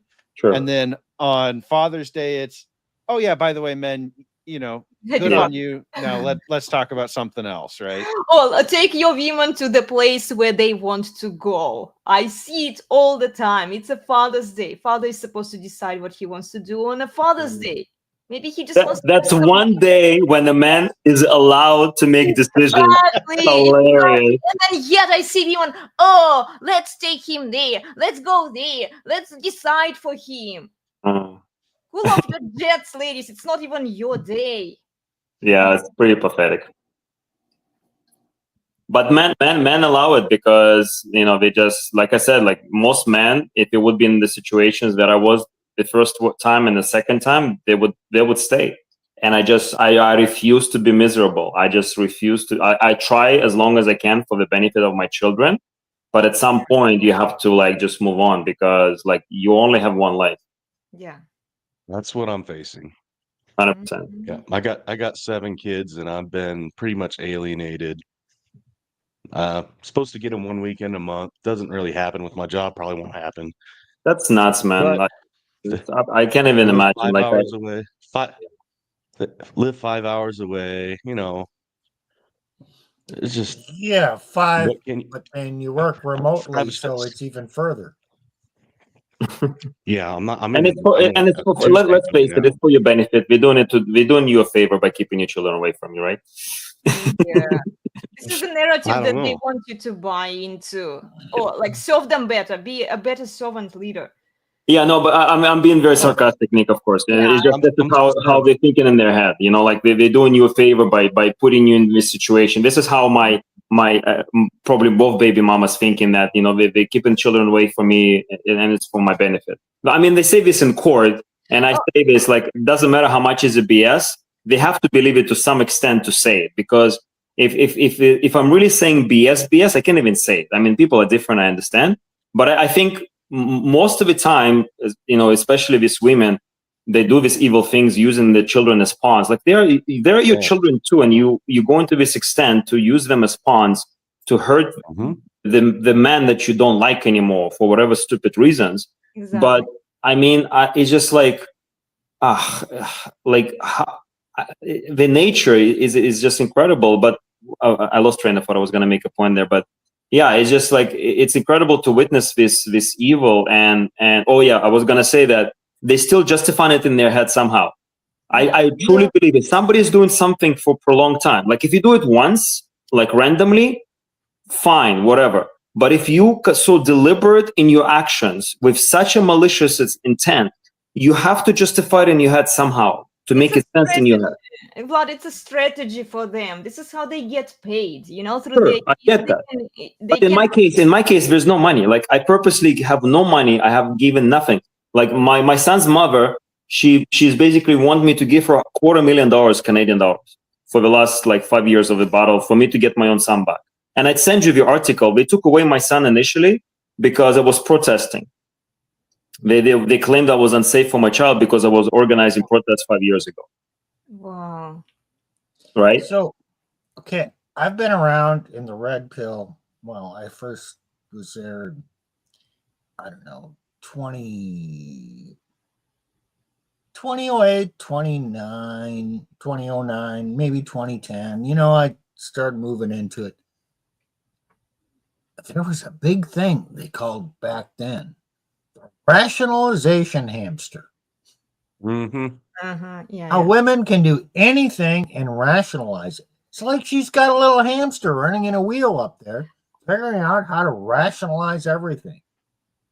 Oh, we don't talk about that now. It's just so but the behavior of women, especially when they decide they're done with you, that rationalization just goes into overdrive. And you know what? They are so sneaky about it. This is what I really, really hate, you know? And what they do is they cover their sins with their children. So they use this argument all the time. But this is for the benefit of our children because we deem you unsafe for them. Just because you don't like the man anymore that you chose to have babies from, right? You chose to marry him at some point. Now you don't like him anymore for him being a man. Now you use your kids, you say this emotional argument. I hear it from women all the time, but it's not safe for our children because he's dangerous. He's not dangerous for your kids. You just don't like him for being a man, I guess. Yeah, it's exactly that. They try to rationalize it like that, you know. And the reason why they're using it because they know they're gonna get away with that using it in the society, right? Exactly. And it's only getting worse as we're obviously discussing. Things have to get really worse. In Australia, I have a video that I showed like maybe 8 months ago at this point, where they were talking in Australia already.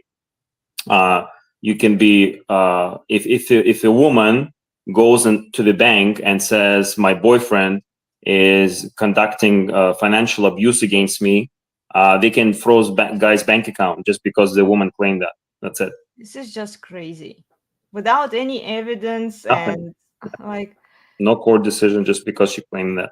A man says that his wife is abusive emotionally or physically. Yeah, the court will demand, okay, provide as much evidence as you can. Yeah. Right. Yeah. Against her. I remember Johnny Depp's case, and there were a couple of other courts. Amber Heard, exactly. Yeah. What she was doing. Okay, yes, he won the case, but like at a great expense. Like for me, like how much evidence? For me, I have affidavits after affidavits. I have the police report where she self-admitted to a history of doing that to me. Meanwhile, she's projecting that on me or making shit up, right? Then she still says, "Oh, he's abusive," and I never was. I'm like, well, quite clearly here, everybody knows that you were, and you admitted to it, but now you don't. Okay. In the court of law, facts don't trump feelings. Yeah. Yeah, feelings over everything, I guess, in this feelings world. Yeah. But even if you gentlemen appeal to feelings, they will say, "You man, you're not supposed to do that. You man up, right? You're not supposed to have any feelings." If you try to use the same kind of weapon as women use against you, like they appeal to emotions. If men try to do the same thing, no, you're not supposed to do that, right? You're not. You are deemed bad if you do that. You're deemed evil if you don't. There is no winning for you. Yeah, there's no winning. No, you can win for sure. Yeah, I mean, well, and again, if the slogan has been "Future's female" for like 40 years, right? And we pretty much arrived to this future now. I think this is our present, where future is female. I mean, it's no coincidence why everything is the way it is. Yeah. I want to make kind of a summary conclusion here. Okay. Only fathers can raise good, upstanding children. Yeah. Oh, what about those exceptions where a man was raised by a mother and he turns out okay? Well, let's use Vlad as an example. He said he was raised by a mother. His dad was out of the picture. Okay, well, and he made a lot of mistakes early in life, but he's a really smart guy. But, you know, there were indiscretions there. Now he's living apart from his children. He picked damaged women because maybe there's some truth to trying to fix the dysfunction that you were in with your mother and make it all right. Who knows? You know, he's figured it out now with a lot of damage on the way. Yeah. But, you know, my story, okay, I grew up with an intact family, evangelical world. I thought women didn't sin. And so my dad didn't impart in me that masculine leadership qualities. And I made a lot of mistakes. And eventually, okay, I'm where I'm at now. Do I have it right? I don't know. But it takes strong fathers. First, they got to be present, like not distant, not divorced, and even in intact families. And it's not like my mother ruled the roost at home. It was more like they kind of had an egalitarian. Mhm. But my dad laid down the law in certain areas, but he certainly didn't inform me about the nature of women. Fathers are essential to raising sons. Fathers are essential to raising daughters. Yes. And you know what? We all have our wounds and our fuck ups in the past. Some of us figure it out, not all of us. What do you have to say, Vlad? So I started the initiative, one of many, and that it's called Fathers Are Essential. And to me, I've been pushing this for the last couple of years. And like I said earlier, I was very surprised how much pushback I got within my own freedom movement, because these women apparently covered feminists even within freedom movement, because they could not accept the truth, which it means fathers are definitely better parents. And it comes from them because they're raising children themselves, where, you know, they're either single or the husband is working. So for them, it's the dynamic that works, and I get it. But then when you look at the world as a whole and you can see the collapse of society, and it's fact, not feelings, that more children have been raised exclusively by women than ever in the history in the last 50 years. And we can see the degeneracy, we can see the lack of structure, accountability, discipline, all those things are present, and obviously they've been amplified a lot with propaganda machine, both through music, TV, and all those things, and obviously access to OnlyFans and all those other things too, which is, I believe, all been deliberate, calculated, the way it all been rolled out. And I think there is really no other way. Again, being activist for the last 5 years and being on countless Zooms and conversations and meetings and conventions and rallies, whatever you name it, I organize or been a part of. And I truly believe that the way you fix most of the problems with one action is by making fathers essential within a family unit. Meaning that fathers have to be in charge. Everything has to go through the father. And to the point where I think even all the charities that's created there to support women, they actually should be supporting men, and then allowing men to support those women. This is actually how you're going to solve all the social crisis in the society, because you're pretty much giving fish instead of teaching them how to fish, right? You're giving free money to these women to help them to manage what needs to be managed, but you better give that money to men and let men take care of those women. Women don't have the capacity to manage their own lives, honestly. They were not designed to do that. They were designed to follow the man's lead, right? To be submissive to a man so that he has the authority over her. Women are not supposed to have that much power and control that they have today. They don't know what to do with it. I mean, the only thing they can do is just create more chaos, destruction, and degeneracy. So when you make those statements, of course, it's encompassing the whole thing, and of course, you can have outliers, and you're gonna have more of them now than before. But I believe it's basically now women stepping into the man's world. So I personally think, to build on what you just said, to kind of combat women getting offended by what you just shared, is that if a woman is becoming super competent and strategic and resourceful, the way man is, she's no longer a woman in that regard. She's now becoming more a man. So of course you can have women who, like my mom was a judge in Soviet Union. My mother was a judge for 11 years in Soviet Union. She was a lawyer before and after. She finished #1 in the capital of Kazakhstan, Almaty University, and all those things. But that meant that she's now stepping into the man's world. Yeah. So yeah, you can have very successful women, but I believe they are more men than a woman in that point.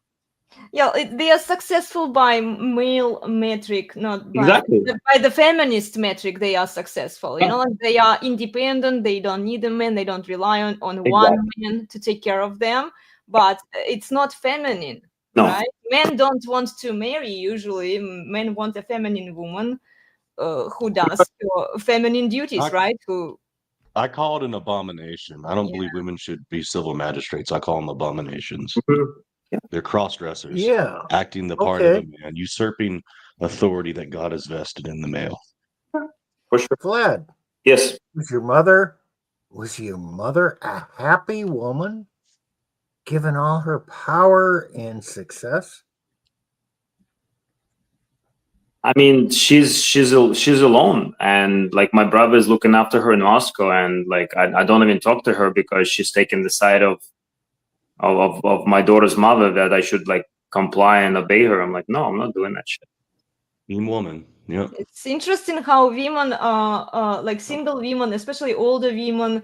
I recently talked to an older lady who also told me that I asked her a hypothetical question. If you had a son, whose position would you take? Your son's or his crazy girlfriend's, who is there only for his money and like to use the kids against him? And she said that she would take her position, not her son's. Which tells us that women, they, for the most part, when they are single, they really hate on their children.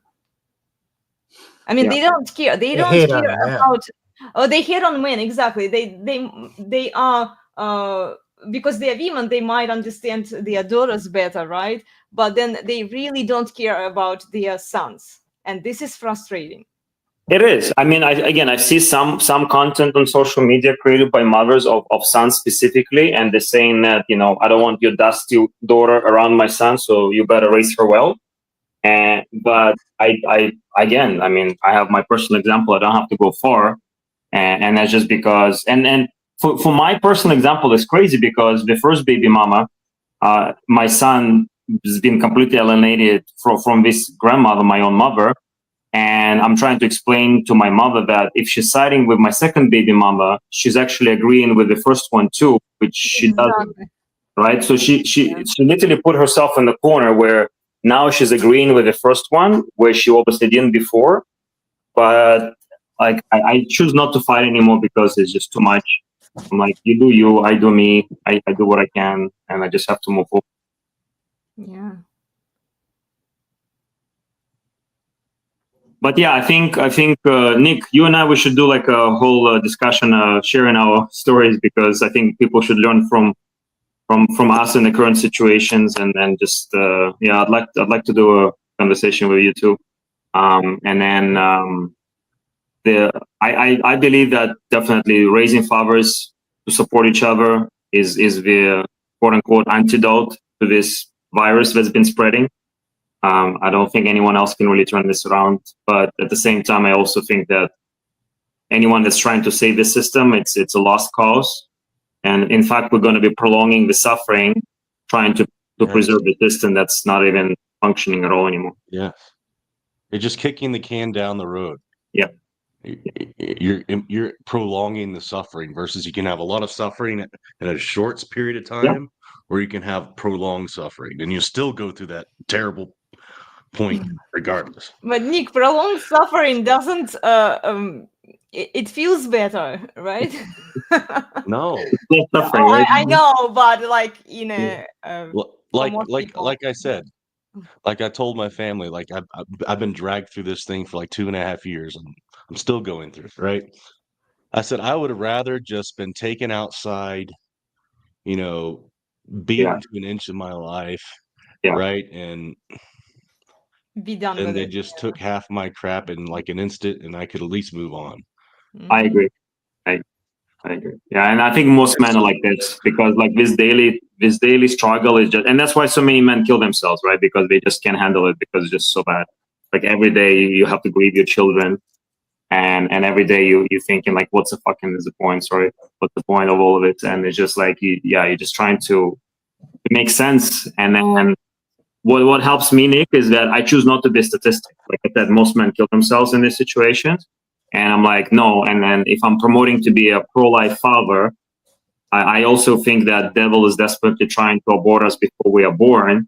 And once not successful and we actually are born, then devil is desperately trying to do everything for us to abort ourselves.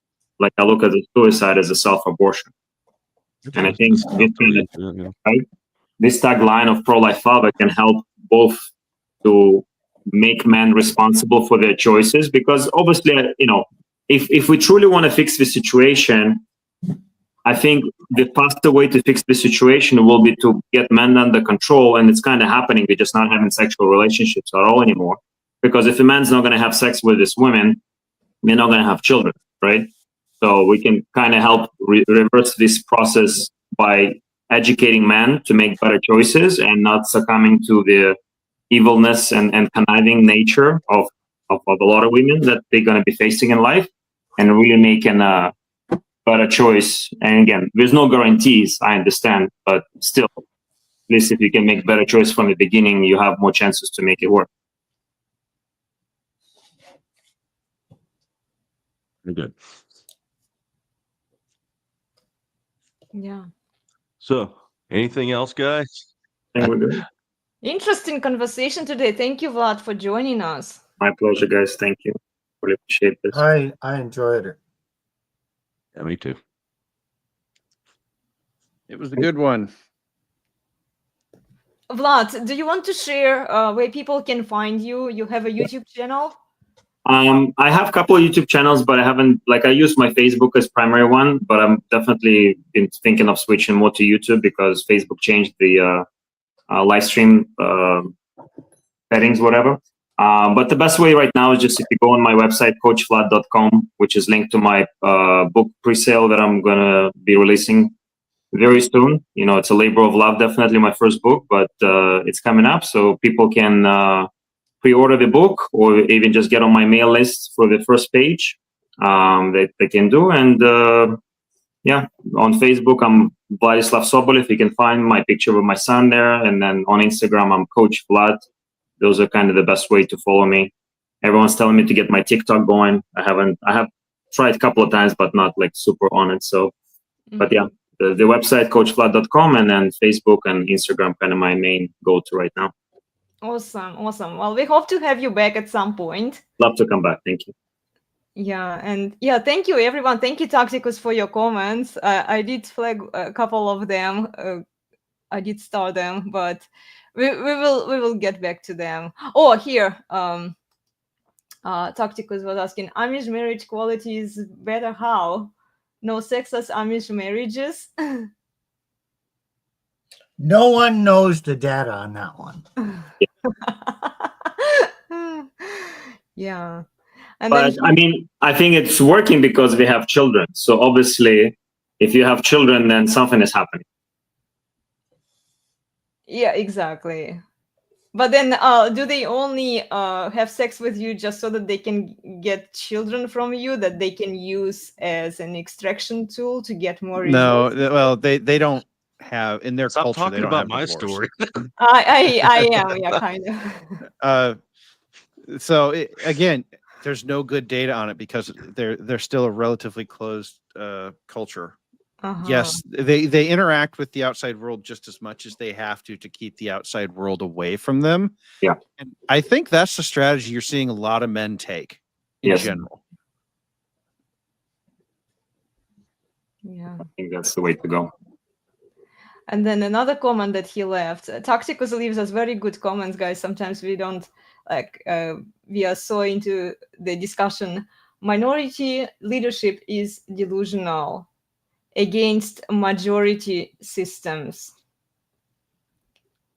That's I mean, yeah, if you're going to be part of a system, that's why, you know, I don't think there's really exiting the matrix. I think there's ways to learn to navigate within the matrix, but unless you're really going to be living on an island by yourself or in a small commune, you're still part of the matrix. So I think it's more important to figure out how resourceful and adaptive can you be to the matrix to navigate based on the virtues and principles that you hold for yourself and your family.